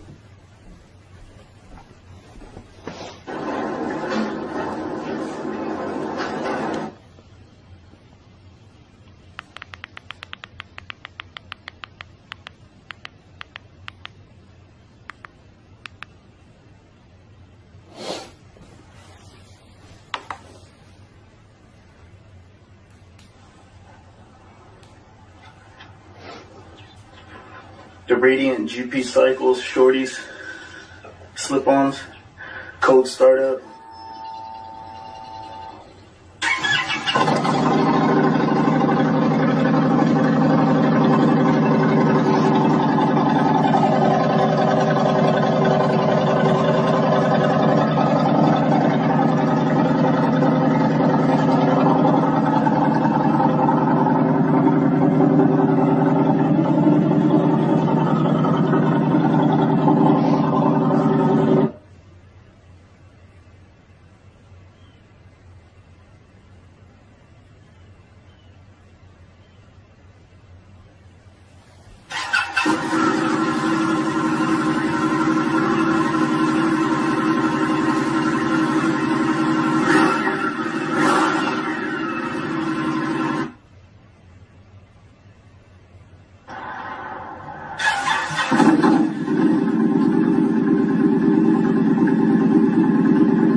27-year headache. Chapter 5 of the life of God's righteous servant of Isaiah 53. The same year I graduated from law school, 1982, my son Justin was born. In 1985, my daughter Brooke was born. And in 1988, my youngest child and daughter, Laura, was born. I was making good money, though I expected a lot more, in my first job with a law firm that specialized in collections. I also tried my first civil case, which, while working there, which was a nerve-wracking event, first trial. The first day I entered the courtroom, the judge asked me if I was a law clerk. I had a very youthful appearance, though I was 28 years old, not 20, common age for a law clerk. My youthful appearance in junior high school and high school with my long, wavy blonde hair, I usually kept in a ponytail, had way too many people tell me I looked like a girl. It is interesting though, at least to me, not one person in my entire life has ever said anything about my disfigured arm. I must have looked like a girl who would beat on you if you did it. When I got mad, there was no hiding it. You could see it in my face and hear it in my words. When I was 28, Brooke was born. I tried my first civil case, and the bane of my existence on earth began. A never-ending headache that I generally thought to be associated with post-traumatic stress disorder. I had terrible nightmares from my youth, but now I seem to have begun grinding my teeth, causing the temporal mandibular joint, TMJ, to ache terribly during the day, and the whole side of my head, the muscular, I don't know what you call it, but underneath the skin of the skull, was always real tight, a tightening of the muscles. It was difficult to even talk to people at some points. For 27 years I had that headache. I tried everything, even surgery on the TMJ, and another surgery where the doctor severed my upper jaw and then trisected it from my skull and spaced it to fit my lower jaw. All to no avail. I could not stop the nightmares and the grinding of my teeth. Mouth guards helped my teeth, but the pressure was still there. I literally feared going to sleep. I didn't want to wake up the next day sometimes because I knew how bad the pain would be there again. It completely ended my dream of being a trial lawyer. So I got an associate position in an oil and gas firm and began learning how to prepare title opinions for oil and gas companies on tracts of land they plan to drill on. Basically, a title opinion is you start from sovereignty, which is when the state granted the land to someone, usually great, large tracts of land, and from there you get parceled out and cut up, and I'd be chasing one small tract within a very large one almost 200 years ago in the early 1800s, and I would have to create genealogical charts of heirship, for people who died without a will. And I had to know who the family members were. And I got very good at it. And I really enjoyed it. I'd go to small towns throughout Texas and into their courthouses where they would keep all the records of every transaction, of every piece of land in the county. But anyway, there's an awful lot to it. I do go into it in some detail in the book, but I'm not going to for this video.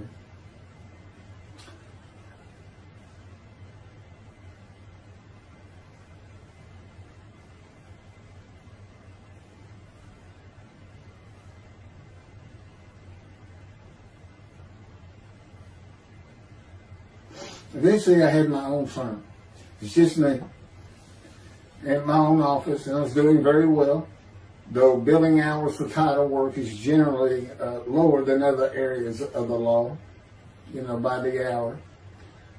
But I had also been involved in multi-million-dollar sales of production between oil and gas companies, probated wills, prepared affidavits of heirship, worked with landmen to fix title defects, appellate work, including arguments before justices, plea bargaining in criminal cases for defendants, and anything else that came my way.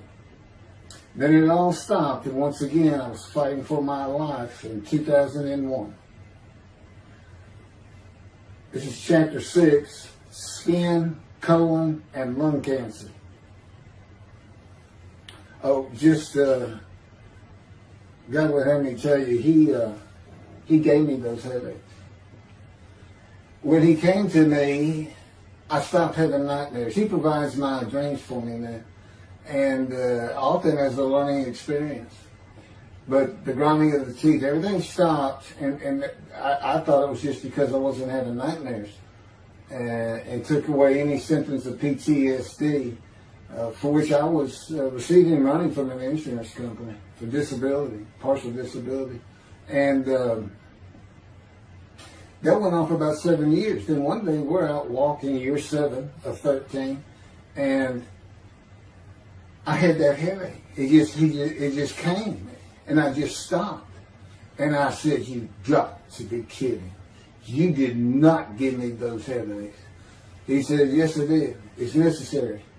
You are considered the suffering servant of Isaiah 53.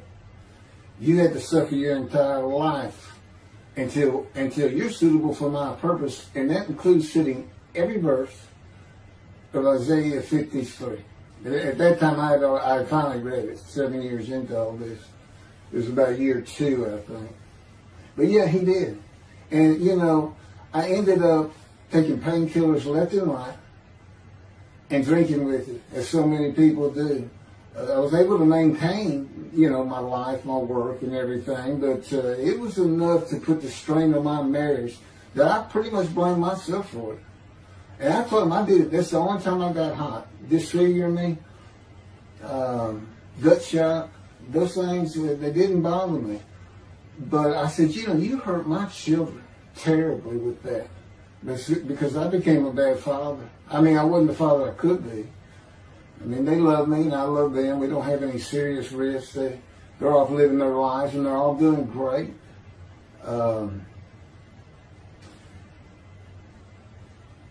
But if they consider themselves anything, they're Christians. And although I don't think any of them are overtly religious, or that they're in church every Sunday or anything like that, but when I started going to the conservative synagogue here in town, and I told them I was converting to be Jewish, they're pretty much just that. Just saying I would be a Jew, I guess. I'm not sure that I didn't believe in Jesus. It was probably more of it, God says. But really haven't talked to them much at all in 7 or 8 years. But anyway, so God gave me the headache, just to make sure.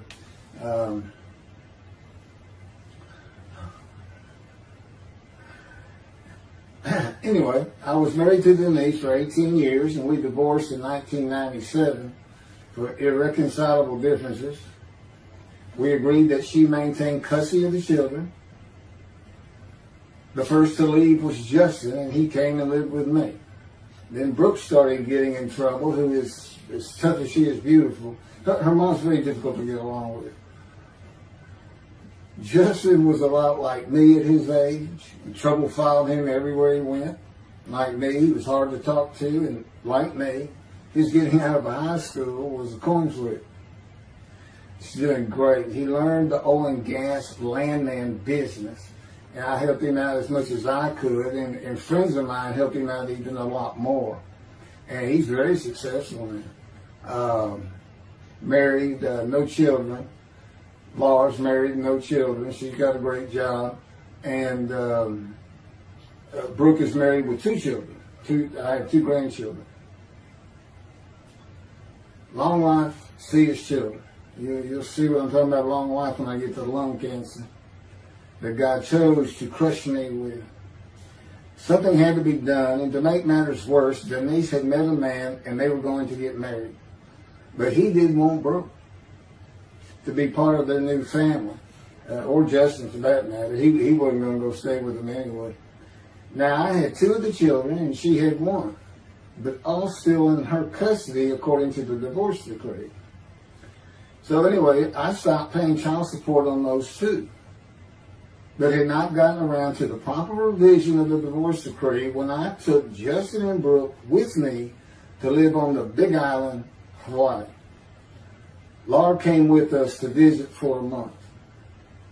This oversight on my part resulted in Denise and now her 3rd husband filing papers in divorce court for past child support for all 3 children, for the time I had begun paying her 1/3 of the original amount. I represented myself. I had 1 contempt of court and was locked up for a day, but I never had to pay that money. By verbal agreement, I sent Laura back exactly 1 month later. I could not leave her out, and I wanted her to see where her brother and sister would be living. They were all so close and protective of each other, and still are to this day. And she was so sad. One of the hardest and emotionally painful things I have ever done was put her on the plane back to Houston.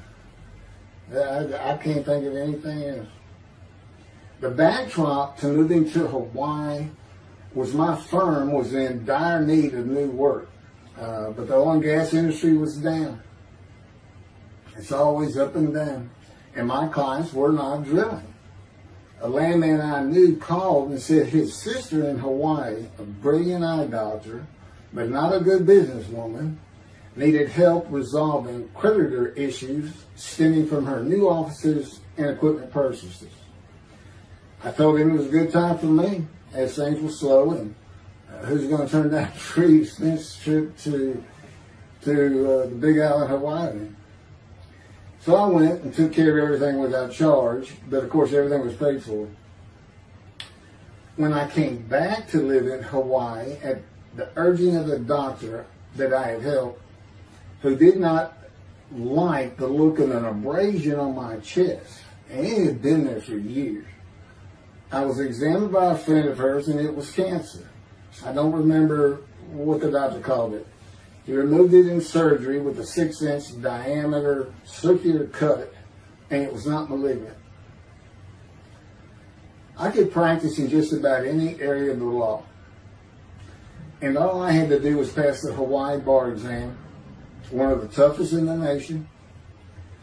While studying for the bar, my body, all at once, in a moment, told me something bad was wrong with me. I had been running, swimming, and riding my bike everywhere I went, letting Justin have the car, and had been feeling good and strong. In a moment's time, I was weak and sick while grocery shopping, and there was a pain in my belly and my abdomen. I did not know it, but a large tumor in my colon had burst through my colon, and I was bleeding internally. I did not go to a doctor, which I guess is my nature. That, and I did not have medical insurance. Anyone asking anyone for help unless things were at a critical stage, such as a bullet wound, was something I couldn't do. There's all kinds of personality disorders. I thought surely it would pass, and decided to just give it time and bear up to the abdominal and belly pain. I continued studying and took the Hawaii bar on Oahu and Honolulu in the summer of 2001. I had lived in pain for so many years from my headache, and passing the bar was so important. I just kept going day by day. Pain was getting worse, and but I kept exercising. It's the only time I didn't focus on the pain. I had always been a fast healer, and I thought in any day it would just go away. I finally could no longer take it. Brooke, it turns out, was in Houston visiting with her mom, and I left Justin at our little, we called it the Little Green Shack. There wasn't much to it. We weren't there very often, really, except to sleep. And went to Houston to find a doctor for diagnosis, staying at my parents' townhome, which is where I'm at now. I had allowed my major medical insurance to lapse using premiums for child support when things had gotten lean. I just needed someone to tell me what was wrong. I would find a way to take care of whatever the diagnosis was.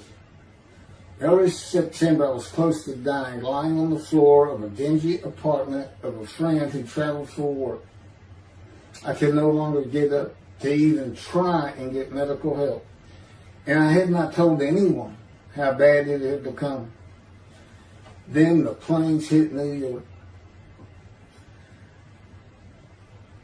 Seeing how grief-stricken so many relatives were on the news, I began to think for the first time how awful my children would feel when they found out how and where I died all alone.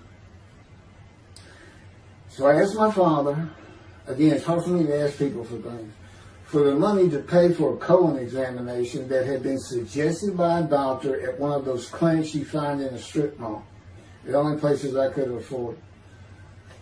The doctor who performed the colonoscopy finally found what was making me so ill and unable to eat. A malignant tumor 6 to 8 inches long that had burst through my colon, and I was bleeding internally. You know, I come out of anesthesia, partial anesthesia, and he's holding this picture, and it's this great big purple blob, and he says, I couldn't get the scope past this. It's not a good way to wake up. To say it crushed me in my life is an understatement. The pain, the weight loss, inability to eat, all I could do was drink calorie drinks. Began about 4 months before the colon examination. That was 4 months of sheer pain. But as it turns out, I did pass the Hawaii bar exam. It was now early October 2001. The doctor told me, look, you don't have insurance. Go to Bentop Hospital. That's the hospital I went to when I got gunshot. I prefer gut shot. It sounds better. Yes, man. And he gave me the pictures from the procedure showing what he could not get the scope past. Just shaking his head and saying, you should have come in much earlier. So I went to Bentop thinking I was here in 75 on October 5, dying. But I did survive, and here I am again on the first week of October 2001. I showed the pictures to the admitting nurse. Instead of them sending me to the waiting room, she just looked at me and she said, this is a public hospital. I mean, you can wait all day long to have a cold check. She looked at me and said, why did you wait so long? And how are you still alive? And I told her, I have no idea.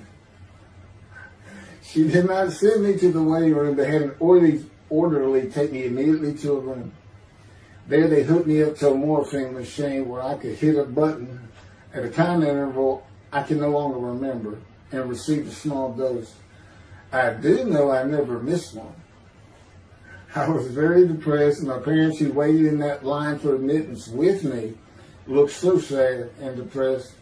It was not one of my better days, though I finally had some pain relief. Day after day, I lay there waiting for the next test they would run.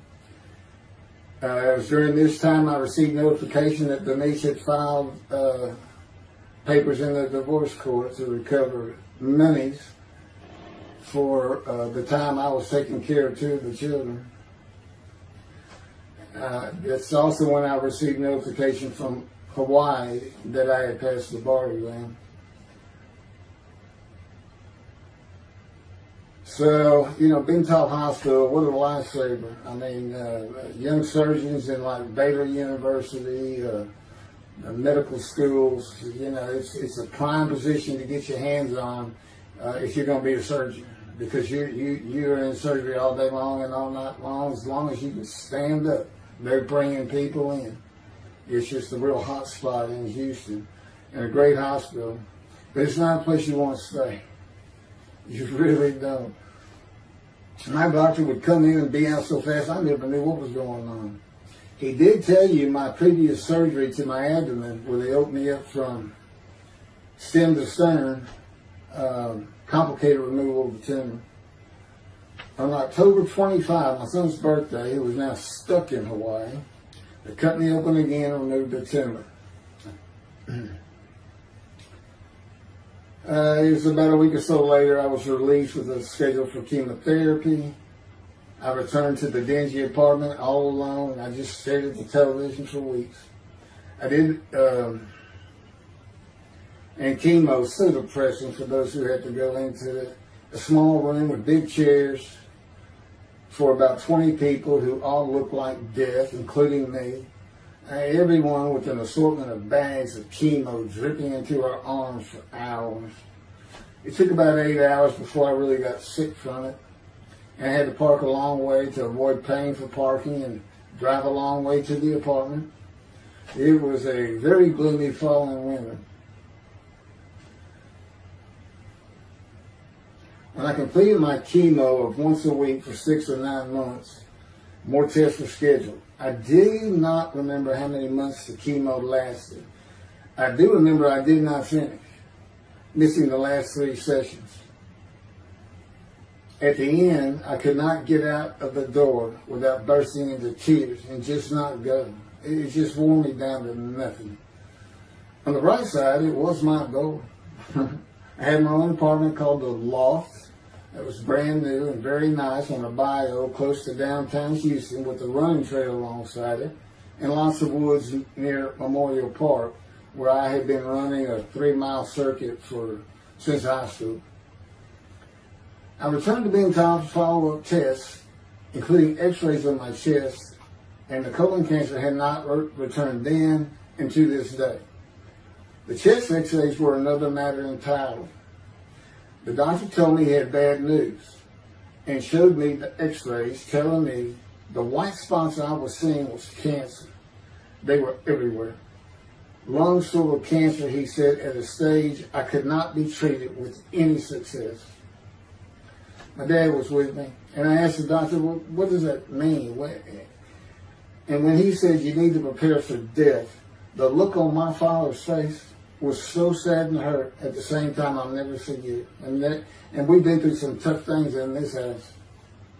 Every house we've been in. It didn't affect me one bit. I did not feel anything. I was too beat down from the chemotherapy to care, I guess. God tells me I had a lot to do with that. And in fact, no matter what they said, I didn't think I was going to die. But I didn't know that. I just wasn't having that conscious thought. And God says he had a lot to do with that. Of course, he hadn't spoken to me yet. I had never seen a doctor for cancer or any other ailment since that day. I had to get Justin home was all I thought about. But I needed money. I found an old client that needed a title opinion for a drill site well. I struggled through that and got my boy back to Houston. And it was tough. I was so weak. And it had been so long since I really had done any title work. And just going to pick the work up and visiting with the client was a major to-do for me. But we got there and I got Justin home and he went to live with some childhood friends. This is now 2002 and going into 2003. I just walked all over the running trails in a 3-mile loop at Memorial Park and in the woods day after day. I didn't think about dying, but I did start. But I did not think about restarting my law practice either. I watched a lot of television and played video games. I watched the Tour de France for the first time and got inspiration from Lance Armstrong. I was still alive though, and the funny thing was my lungs never bothered me. I was never sick. It's because God had already removed it. After I got the news I was dying of lung cancer, he took them from me. That's what he tells me.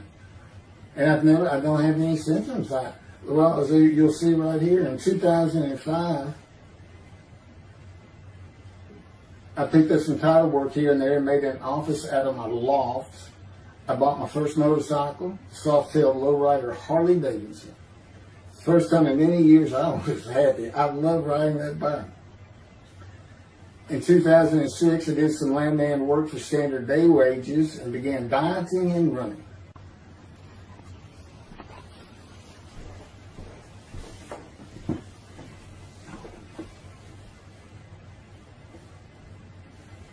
once again, my camera only goes for 29 minutes and 59 seconds, and I'm going to back up just a little bit. In 2006, I did some land work for standard day wages and began dieting and running. I had never been a swimmer in terms of training for it. I love the water and swimming, but I never trained with laps at different paces and various distances. Mostly because I was so slow, because of my right arm. I was reaching an age, though, where endurance in my running was more important than speed. And so endurance swimming was too. In Hawaii, I had seen the athletes come to Kailua Kona, where we live and where the Ironman triathlon begins and ends. Matter of fact, my little green shack was just right on the route where they start. That was a fun week, and it was amazing watching the athletes train and prepare for the race.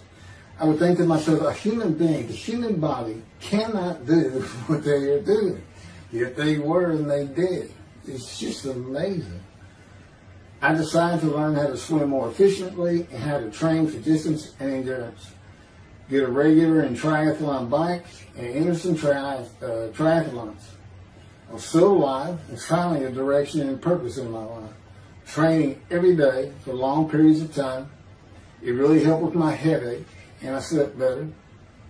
In 2007, I signed up for the March 30, 2008 Lone Star Half Iron Triathlon in Galveston, Texas, and the October 5, 2008 Longhorn Ironman 70.3 in Austin, Texas. You cover 70.3 miles, and you got to do it under 8 hours. And I did real well in the first one. As far as my time, it's 7 hours and a little bit, but I barely made it without disqualification in the one in Austin. And it was primarily because of the hills. It's this very hilly area in central Texas, I guess. But I did make it, and swore I'd never do another one. But I did it after the first one too. It's tough. My insurance is still paying for my inability to work, primarily based on the headache and a diagnosis of PTSD. So I was not working, and I got real serious in training to swim the 1.2 miles in the ocean, and that would be in Galveston and in a lake in Austin, 56 miles on the bike, and a half marathon, 13.1 mile run. That's what I was able to do with a diagnosis in 2001 of lung cancer that could not even be treated, stage 4. And that's just about impossible. It would take a miracle of God for that to happen, because generally you're going to die within 1 year.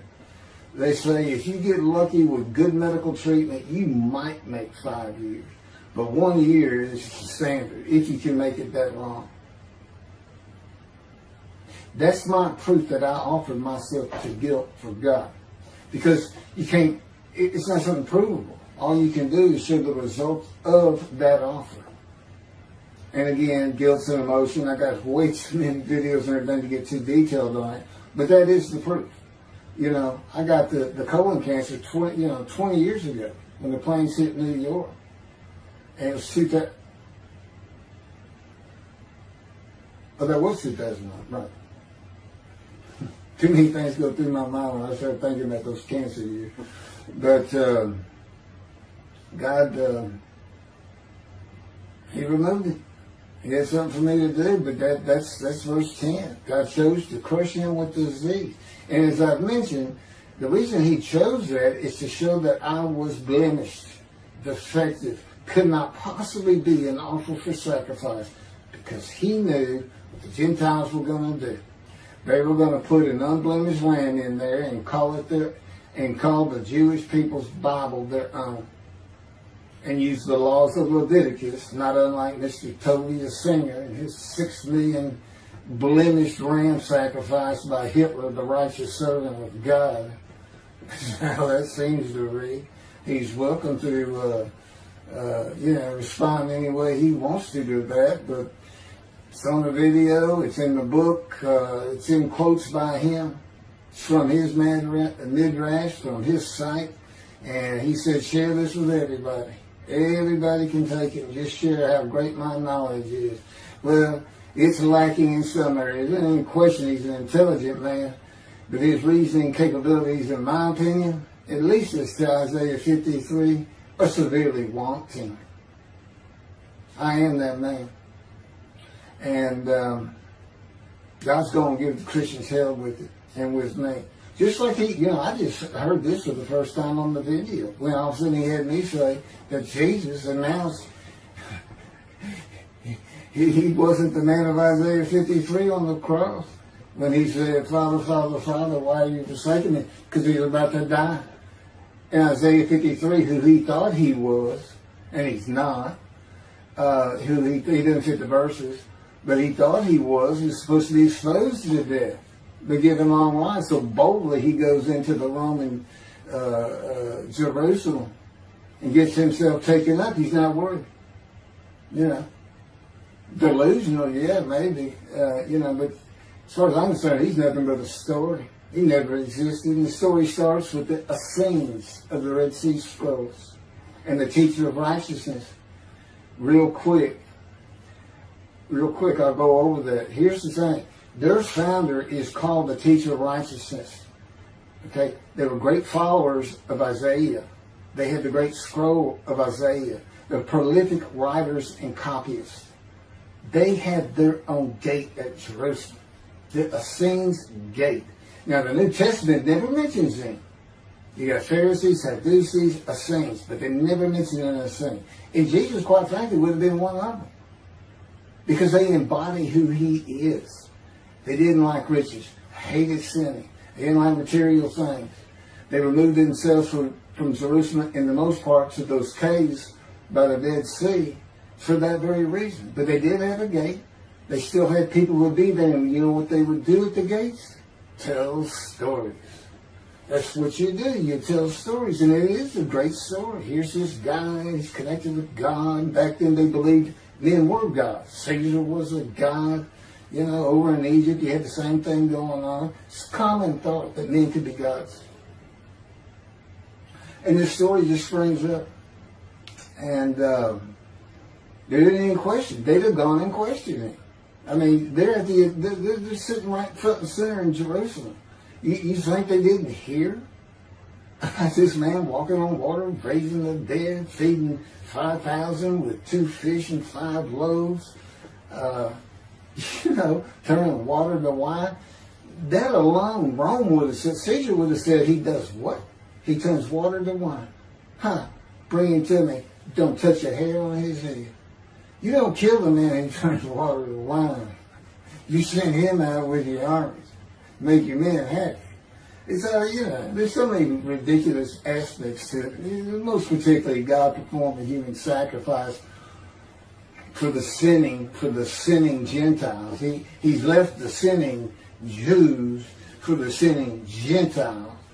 But he gives them an out, these Gentiles, not his church. He gives them an out. I know, I'm going to kill my son for you.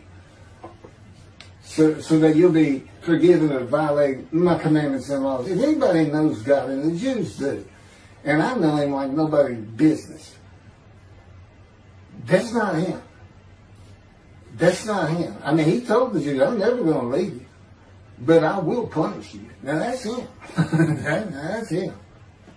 And he'll put you to hell just to make you a better person, a better people. And he has no plans of changing that. He's not going to change the minds and the thinking of billions of people to make them love the Jew. He's just not going to do it. And the practicality is, he didn't create man for him to even be able to do that. Now, he could have created humanity where he could do that. He could change the mind of everybody at the same time. But I'll tell you on this, he's been working on my mind for 13 years. It is one brutal cock bumper. It's a very one-on-one affair. Now, he says, I could just kill everybody. I mean, that's easy enough. That's easy. I just kill everyone, but He said, that's not, it's all about this. You got to know how to read the Bible. It's written for antiquity first and the Dark Ages, and then the Age of Enlightenment. I mean, basically he's saying you've got to go back over it. You've got to check these guys. You've got to check Rambam and his speech. God's going to make the world speak Hebrew. Or, they will be the pure speech. You got to check some of this stuff. And I read Rashi's, I went to his Isaiah 53 Midrash, and all I can say is very unimpressed. I've seen what he has to say in Malachi. He didn't pick up on any of this. He didn't know what the angel of the Lord is, the angel of the covenant that you desire. He doesn't know how Moses goes by a burning bush that's not consumed. The angel of the Lord is in there, and God speaks. I do. To me, it's just like, well, you just get some basic concepts, and all of a sudden, and quite frankly, it'll open up the scripture to the Jews. They can put the Talmud aside for a little while. But I will say this. God says, if you can study it, study it. There's all kinds of great things in it. Just be real careful about what you teach from it. And it's useful for heaven. If you like to talk about Talmud as a scholar with other Jews who may very well be in a scroll of remembrance with you, you can meet up with them. You'll see them in the meeting places, have them over to your room. Y'all can watch the new earth being created and the new peoples of God chosen, and watch the evolution of the chosen people. And humanity, the same as this one. God says, why would I change it? Why would I change it? When I did it, it was perfect. And you can tell Mr. Singer that the evolution that he's talking about, where all of a sudden the world's going to love the Jews, been going on for over 3,000 years, and it hadn't even. And today, anti-Semitism's up, and David is here. It's not going to happen. Thank you very much. I will be doing. Was that 5 and 6? Yeah, that was 5 and 6. Now the book picks up at chapter 7. It's on a video when God first speaks to me. And it's very interesting. And we'll still be putting some videos out. But I've pretty much covered all the major material. Everything from Isaiah 53, the day of the word, Lord. There's a few more things. And it's a better read than it is a video watch. But, for those who like to read. But it's covered very well in these videos. And now that I put in the personal part in, which is to show how I fit Isaiah 53, and you see the difference in my life. Now that's the life of suffering. That's a life of pain. That's the life of familiar with disease. They said, gee, well, he died on the cross. He was scourged. He was scourged and this and that. Do you know how much he suffered in his life? I mean, he's not even in the conversation as a man of suffering. He's not in the conversation. Thousands and thousands and thousands of people died horrific deaths back then and by crucifixion. It's not the only one. This is descriptive of a man and his life. So you can find him, identify him. And what did he do? He never suffered. He was never sick. Ever. Until the last day of his life. He's 30 years old and he's got one baby under his belt of pain and suffering. To me, that's not, you're not even in the conversation. I mean, that's nothing. That's not even suffering. That's just, you had a bad death, sorry. You got whipped first. You got whipped. One gospel says the scourging was an open-handed slap to the face. Now, the other three do say scourge. But then and then every movie you see, he's carrying that cross. He's all whooped up and bleeding, this and that. He carries the cross in one gospel only. In the other three, it's carried for him. And then he's on the cross, and what does he do? Father, Father, why have you forsaken me? And then the gospel says, one of them, and then he gave up the ghost. He gave up and died. I laid in the back of an ambulance for 8 hours, doing everything I could in my power to stay alive. Just gave up the ghost. There's another video where we make that a little bit more humorous. Anyway, thank you for listening, and I guess that's it. Thank you.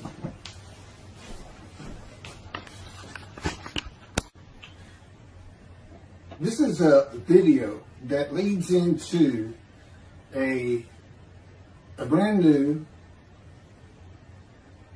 very distinct, not heard from before, commentary on Isaiah 53, which begins actually in Isaiah 52, is comprised of 7 videos I have put together in the last month or so.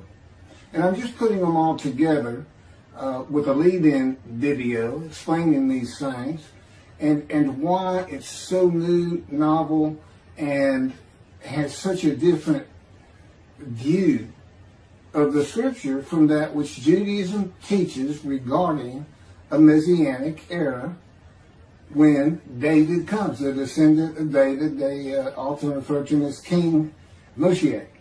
Moshiach means the anointed one. And you'll get the idea from the title of this video real quick. God speaks to an atheist. And it began like this. The doctors who gave me 1 month to live from lung cancer in 2002 that developed from my colon cancer metastasizing would have been surprised that I was still alive, to say the least. I had stopped thinking about the lung cancer years before. The white spots in the x-rays that filled my lungs, like the stars in the night, did not inhibit my breathing or slow me down in any way. At this point in time, I'm training for my first triathlon. And I didn't start small. I did a half Ironman.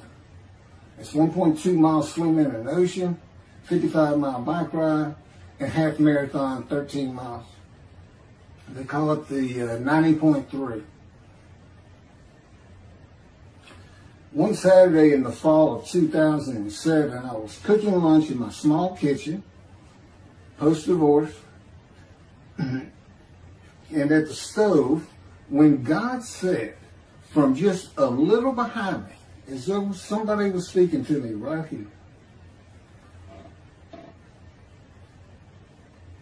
and above my right shoulder, which is disfigured, wash your hands. I turned around to the sink, washed my hands, and turned back to the stove. Now understand, I've been an atheist for 50 years. I mean, I completely denied the existence of God. And then from right here, a small, quiet voice, like an account they had with Elijah at the cave, said, wash your hands. And I simply turned around, washed my hands, and went back to the stove. I didn't say a word to him. I didn't even keep thinking about it. I just did it. That was it. It was as though he had always been there. Just as to Adam. That's what I liken it to. And he dictated this to me. This is from my book, the book of my life that God dictated to me. It's called The Righteous Servant of God of Isaiah 53. No, the life of God's righteous servant of Isaiah 53. And he put it together. And he did it because he actually came to me, as Jeremiah would say, in the womb, but in my first year of life. And like Ezekiel, lit and entered me. So that part of chapter 11 of Isaiah happened well over 62 years ago. That's when that happened. That's when Moshiach was here. For all these rabbis and commentators who have been saying, he's here, no, he's here. Well, he's been here, I've been here a long time. I just wasn't prepared and hadn't even heard his voice yet. But what he did, with Jeremiah, he made sure he was a priestly, godly man and guided his life. With me, it was to make sure I fit every single verse of Isaiah 53 as only I can explain it, what it's for, what it all means, and live a life of suffering familiar with disease. God chose to crush him with disease that he would offer himself for guilt and receive long life to see his children. That's my proof that it happened. They told me 20 years ago, we can't treat this lung cancer. It's too advanced. You're going to die. And you're going to die real soon. You need to prepare for it. And it did crush my life. I stopped working. I just kept waiting to die. And I didn't die now. I'm training at this point in 2007. I'm training for a triathlon. I finally said the heck with it all. And that's the proof. Crushed with disease, exposed to death. That's in verse 12. Exposed to death. And here I am, 20 years later, still going. Haven't seen a doctor since. Never received any treatment, which is unheard of with lung cancer. And I had colon cancer before that, and I had skin cancer. I'm a man familiar with disease, that God chose to crush the disease. And these 7 videos put together as one, obviously I wouldn't ask or want, and I couldn't do it, to listen to them all at one time. But I know you can mark your spots and everything. But it was spread out in 7 different videos, and I thought, well, the next video I'll do, I'll have a preamble to it and explain. This is not fooling around. Once you learn my version, which comes from God, of when Moshiach comes, the day of the Lord, which is left out of the Messianic era. But if you ignore me, God says, as my role as Elijah, God says, when he does return to his temple suddenly, it's going to be with, and it's not there, it's going to be with utter destruction to the land. Okay, all this is explained, so I'm not going to keep going in detail and carry on with God first speaking to me, but it was as what Adam would have felt like. This is natural. I mean, to him, you know, having somebody speaking to him from above him, from up here, from within him, it's perfectly natural.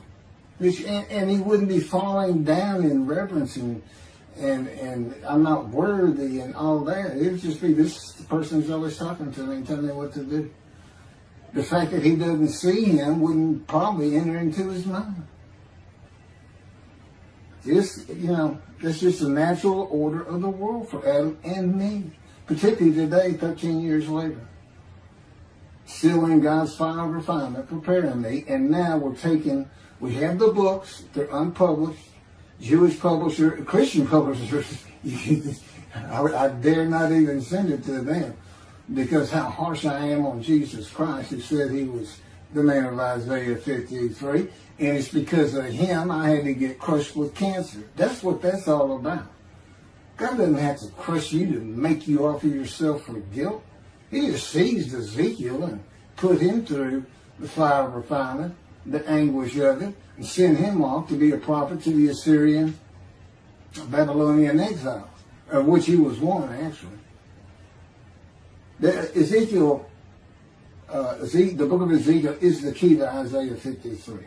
That's my background. See, God, these videos, everything, the way where he put angel of his presence and Holy Spirit, that Judaism doesn't recognize. A host of the Lord's host. It's in the book of Joshua, one time. He did it so they wouldn't find it. He knew what this was going to be about. These are my proofs. This is what it's all about. He set it up for me to be this controversial.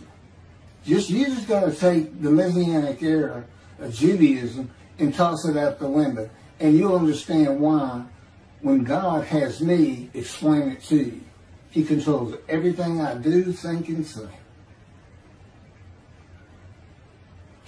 Finishing preparing lunch and ready to watch a Texas A&M football game, I headed to the living room and God said, "Get a napkin." I turned back to the kitchen and got a paper towel, sitting on the couch from about the same place. Sitting on the couch with the television on and my plate in my lap, God said, "Get your TV tray." I got up, set my TV tray in front of me, and placed my plate on it, began eating and watching the game. That night, I was in bed reading a book. From the doorway, God said, "Tomorrow we're going to Bed Bath & Beyond, the store, to buy a shower curtain, sheets, pillowcases, and shop in general for things that you need." I said, "Okay." and continue reading my book. That's God spoke to an atheist. That's how it started. We call it the early years now. We talk about it. It was so different from the way things are, and all the same in the same breath. And I have since learned this. It was by his power upon my emotions and thoughts that his presence with me was though he had always been there. In other words, when you read in the Hebrew Bible, God calls somebody's name like little Samuel, he says, "Here I am.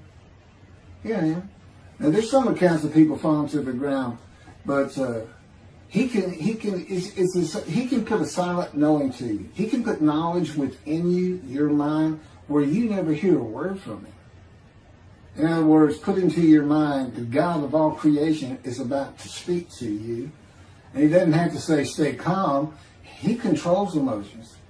He told me, Keith, I created emotion. And there's nothing I can't do with yours, and believe me, it's been proven to me. I'm not going to get into all that.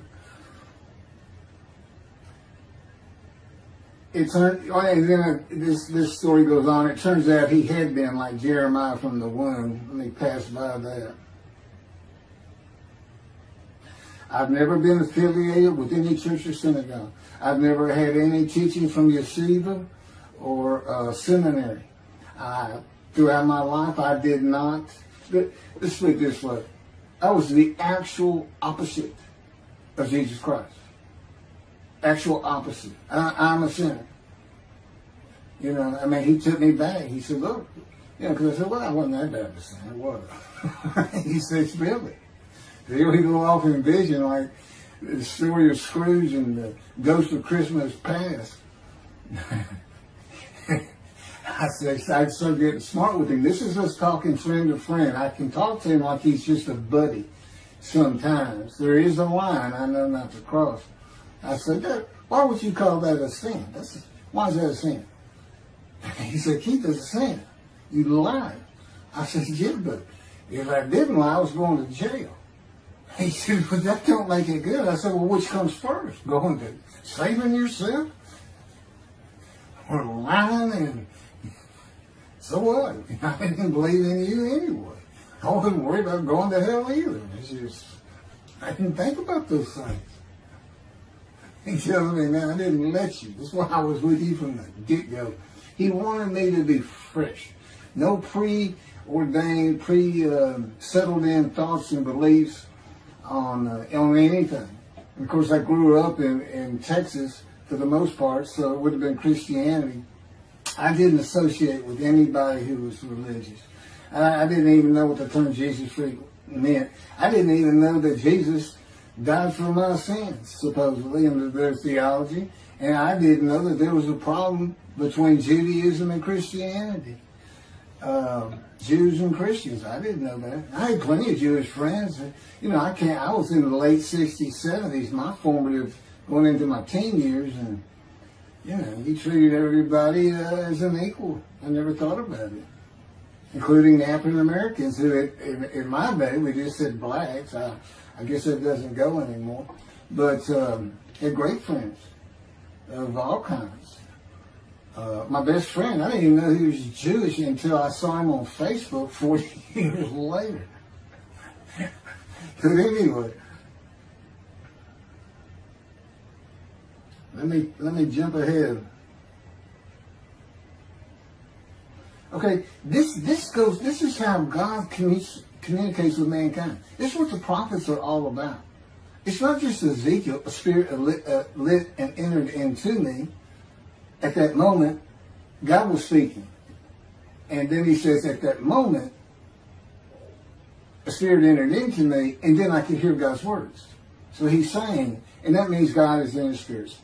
And it's just imagine the presence of God is his mind, and it is composed of elements of the unseen realm that we can't understand.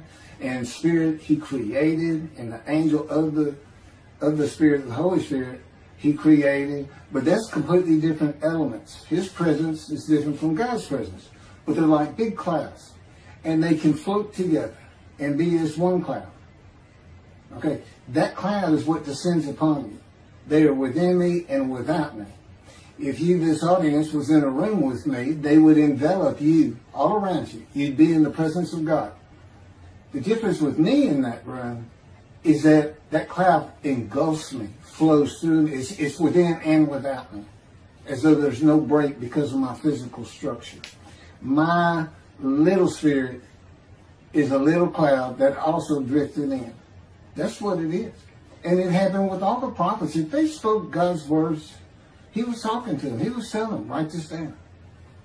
Write this down. All these 20 books or so, of the books of the prophets. Ezekiel, write this down. You gotta set this up. Jeremiah, write this down. See, a time is coming. Well, that's the time in Malachi. It all comes together, and you'll find it in all these videos. So, and it doesn't just include Moses and the prophets. The man who wrestled with Jacob. Jacob says he wrestled with a man in divine beings. Well, you know, Judaism doesn't acknowledge the Holy Spirit as the person, which is beyond belief, because there's so many references that this is clearly a person, the angel of his presence. But it's just God going to a man saying, hey, wake up, I'm the God of this land. See this man over here sleeping? His name's Jacob. He's got his head on a rock. Go jump on him, start wrestling. Don't worry about it. I'm going to orchestrate the whole thing. You'll be fine. And the guy would have said, here I am, let's go. That's how he does. And Judaism says the man in divine beings is an angel. No, you know. That'd be like saying, I'm an angel. And you wouldn't want to say that. Well, you wouldn't want to say it to me before he came to me, because that would make me mad. But I had a hell of a temper, just like Moses did, and like Ezekiel did. And God knows how to knock it out of you, to where you smile and laugh a lot. Because I never used to. Now, well, you got to read the book, and you'll get it. You'll get it. I'm just, you know, just like a lot of people, I've been through too much, hurt too much, suffered too much to have any thought that there's anybody upstairs, you know, who cares about me. It's just don't even mention his name around me. We're either gonna fight or I'm leaving for it, and you'll never see me again. Don't do that, because it just makes me angry. All that's gone, by the way. Lots of stories on that.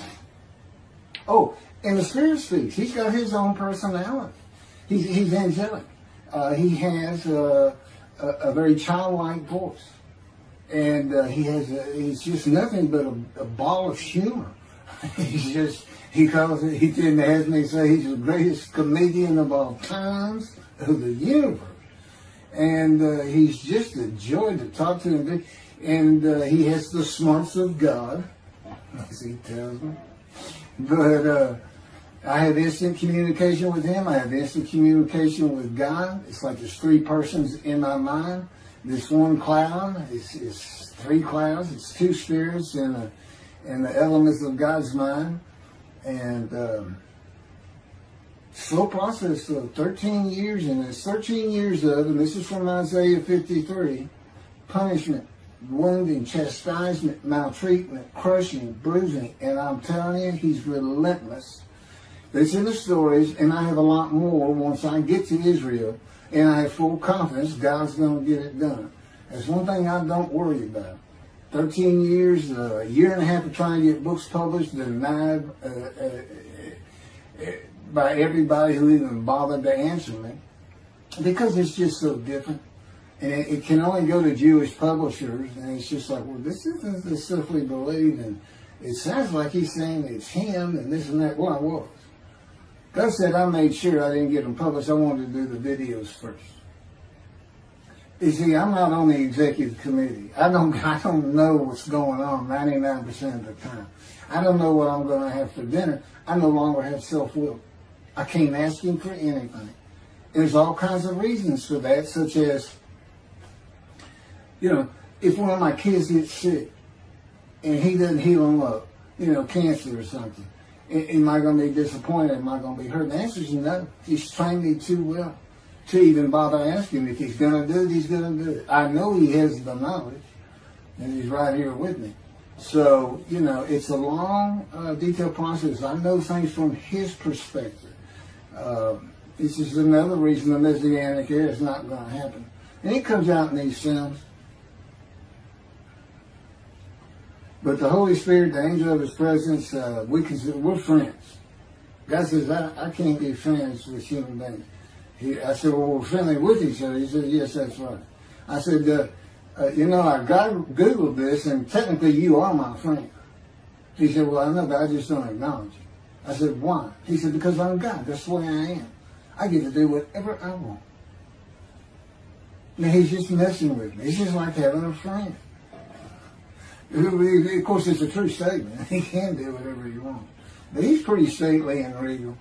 But, again, we live together. I've lived with him for 13 years now. And it's never going to end until I die. I wouldn't even know what to do. He said, if I let you, you're going to fall down dead. You're not supposed to be alive. I keep you alive. I said, I took that cancer from you, but I just put it back in if you do something that makes me want to leave. I said, well, what am I going to do? No self-will. To an extent, no self-thought. And I told him, I'm not even a human being anymore. He said, well, what are you? I said, I don't know. I'm a man and divine beings, but I'm not human. I don't have self-will. That's what distinguishes the human being from the animal. He said, but I'm being the human for you. I'm providing your self-will. So you do, in a way, have it. So you're still a human being. I said, well, I'm dead. He said, why are you dead? I said, because it's like my brain's not connected to my spirit anymore. It's like you're sending all the information in. And that's about heaven. I haven't lived the existence in heaven as to my thoughts, because in heaven you won't have a mind. The heaven for the Jewish people only, I might add. You won't have a mind. God's got to provide it for you. He's got to be you for you as a completely new and different creature. It's still you. It's a very amazing story on how that does. And I'm taught all these things and literally experience them, not only in the real, but in visions. I've had more visions than, if you count every single vision in the Hebrew Bible and the New Testament, I've had easily double that. And I'm a walking visual. God's communication, and this actually shows up in the story of Moses. He won't let me tell right now. But he puts images in your mind. Instead of saying a sentence, you get something in your mind, a picture. Anyway, I call it visuals. And you can be wide awake for those. And I can be in vision wide awake. Okay, so we finished our shopping. You get shower curtains and everything. And God said, let's go to the bookstore and get you a Tanakh. To which I replied, well, what's a Tanakh? I didn't Hebrew Bible, okay. Well, I know the Holy Bible, the New Testament and Old Testament. And on we go. I'm starting to learn for the first time. At Barnes & Noble's, we looked at all the Hebrew Bibles and purchased the Jewish Publication Society's Tanakh, the Holy Scriptures, which is a translation that began in 1956. It was published in 85. Men who spent 30 years on the Leningrad Codex, the oldest Hebrew Bible in existence. They started from scratch.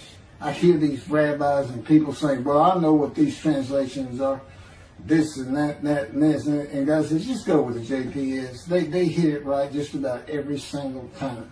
I've only found one thing that I don't understand how they missed it. But it's in 53. This is the 1985 edition. That's the best translation you can get out there. And I don't just hear God speak to me. His presence is heavy. And I'm also, it says he pinned Ezekiel's arms behind his back with his cords of power. And by his cords of power, Ezekiel could not leave his house. That's in Isaiah 53. He took him from the land of the living. Took him from society. The man of Isaiah 53 lives, so he's taken from society, but that doesn't, from the land of the living, that doesn't mean he died. And there's no crucifixion in 53. So, you start to see how Ezekiel is so important in this.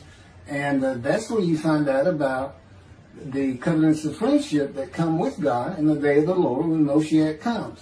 Again, you don't hear anything about it in this Messianic era. I'll tell you this. I think the Jewish people are going to like this better. I think throwing out all that rubbish Judaism has been teaching from back in antiquity, that's where they're stuck, and see what's really going to happen with God coming back, a man in divine being, with the capabilities of Moses, Elijah, the descendant of David. All their attributes, okay, are in me. I can be each and every one of them, and I can be all four of them at one time. And God can speak to me. So, it's going to be fun, and he wants his temple rebuilt. That's the purpose of Isaiah 53. It says, a purpose which might prosper of God. But it doesn't tell us what the purpose is. Well, we find it in Malachi 3. I'm sending my messenger before me to clear the way for me, and I shall return to my temple suddenly.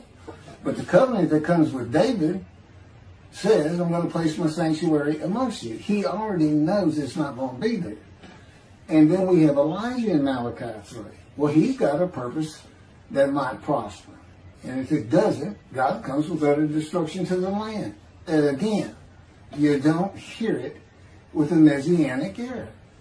Utter destruction to the land. There's 7 million Israeli Jews. How can you not read that and go, that sounds an awful lot like I'm going to raise up armies against you? How can you just ignore that? Well, anyway, we're getting fixed up. And the purpose that might prosper, I never believed that. I think that just hooks the man of the righteous servant of God of 53. I think that puts him with, he's got the same purpose as Elijah.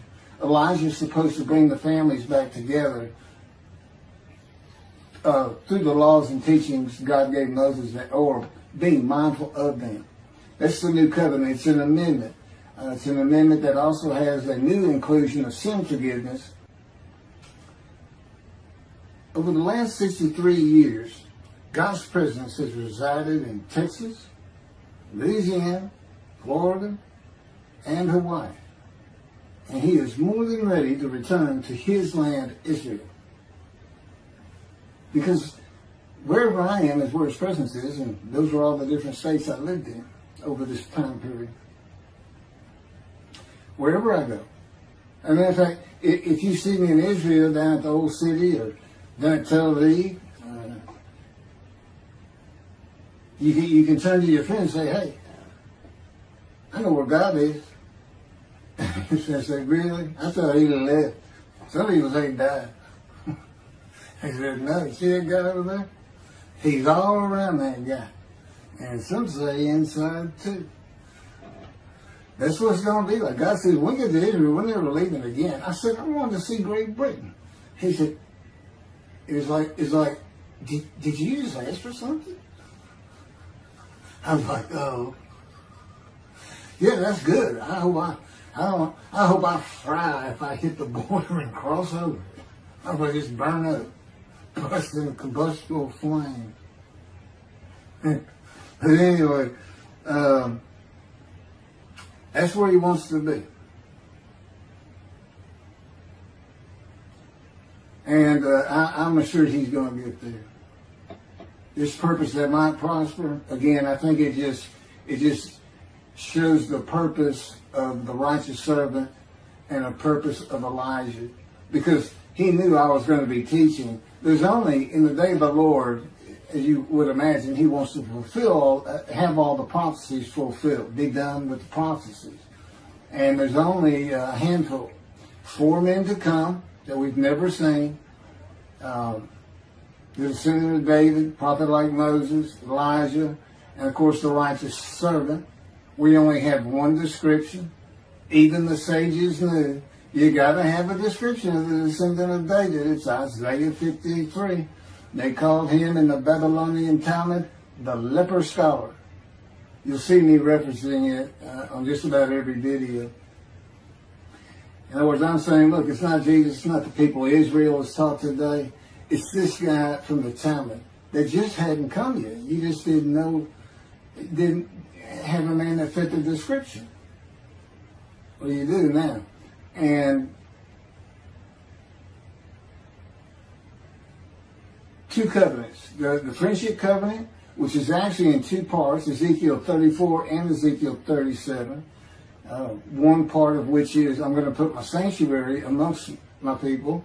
And the other part, interesting enough, has to do with the land blooming again, which is Jeremiah 31. See, a time is coming, the land will bloom again. See, a time is coming, the cities after desolation of many years, 2,000 plus actually, will be restored and Jerusalem rebuilt.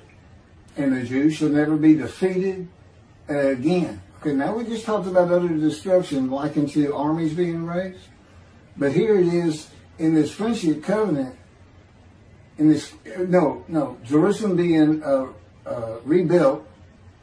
If that's done, then you'll never be defeated again.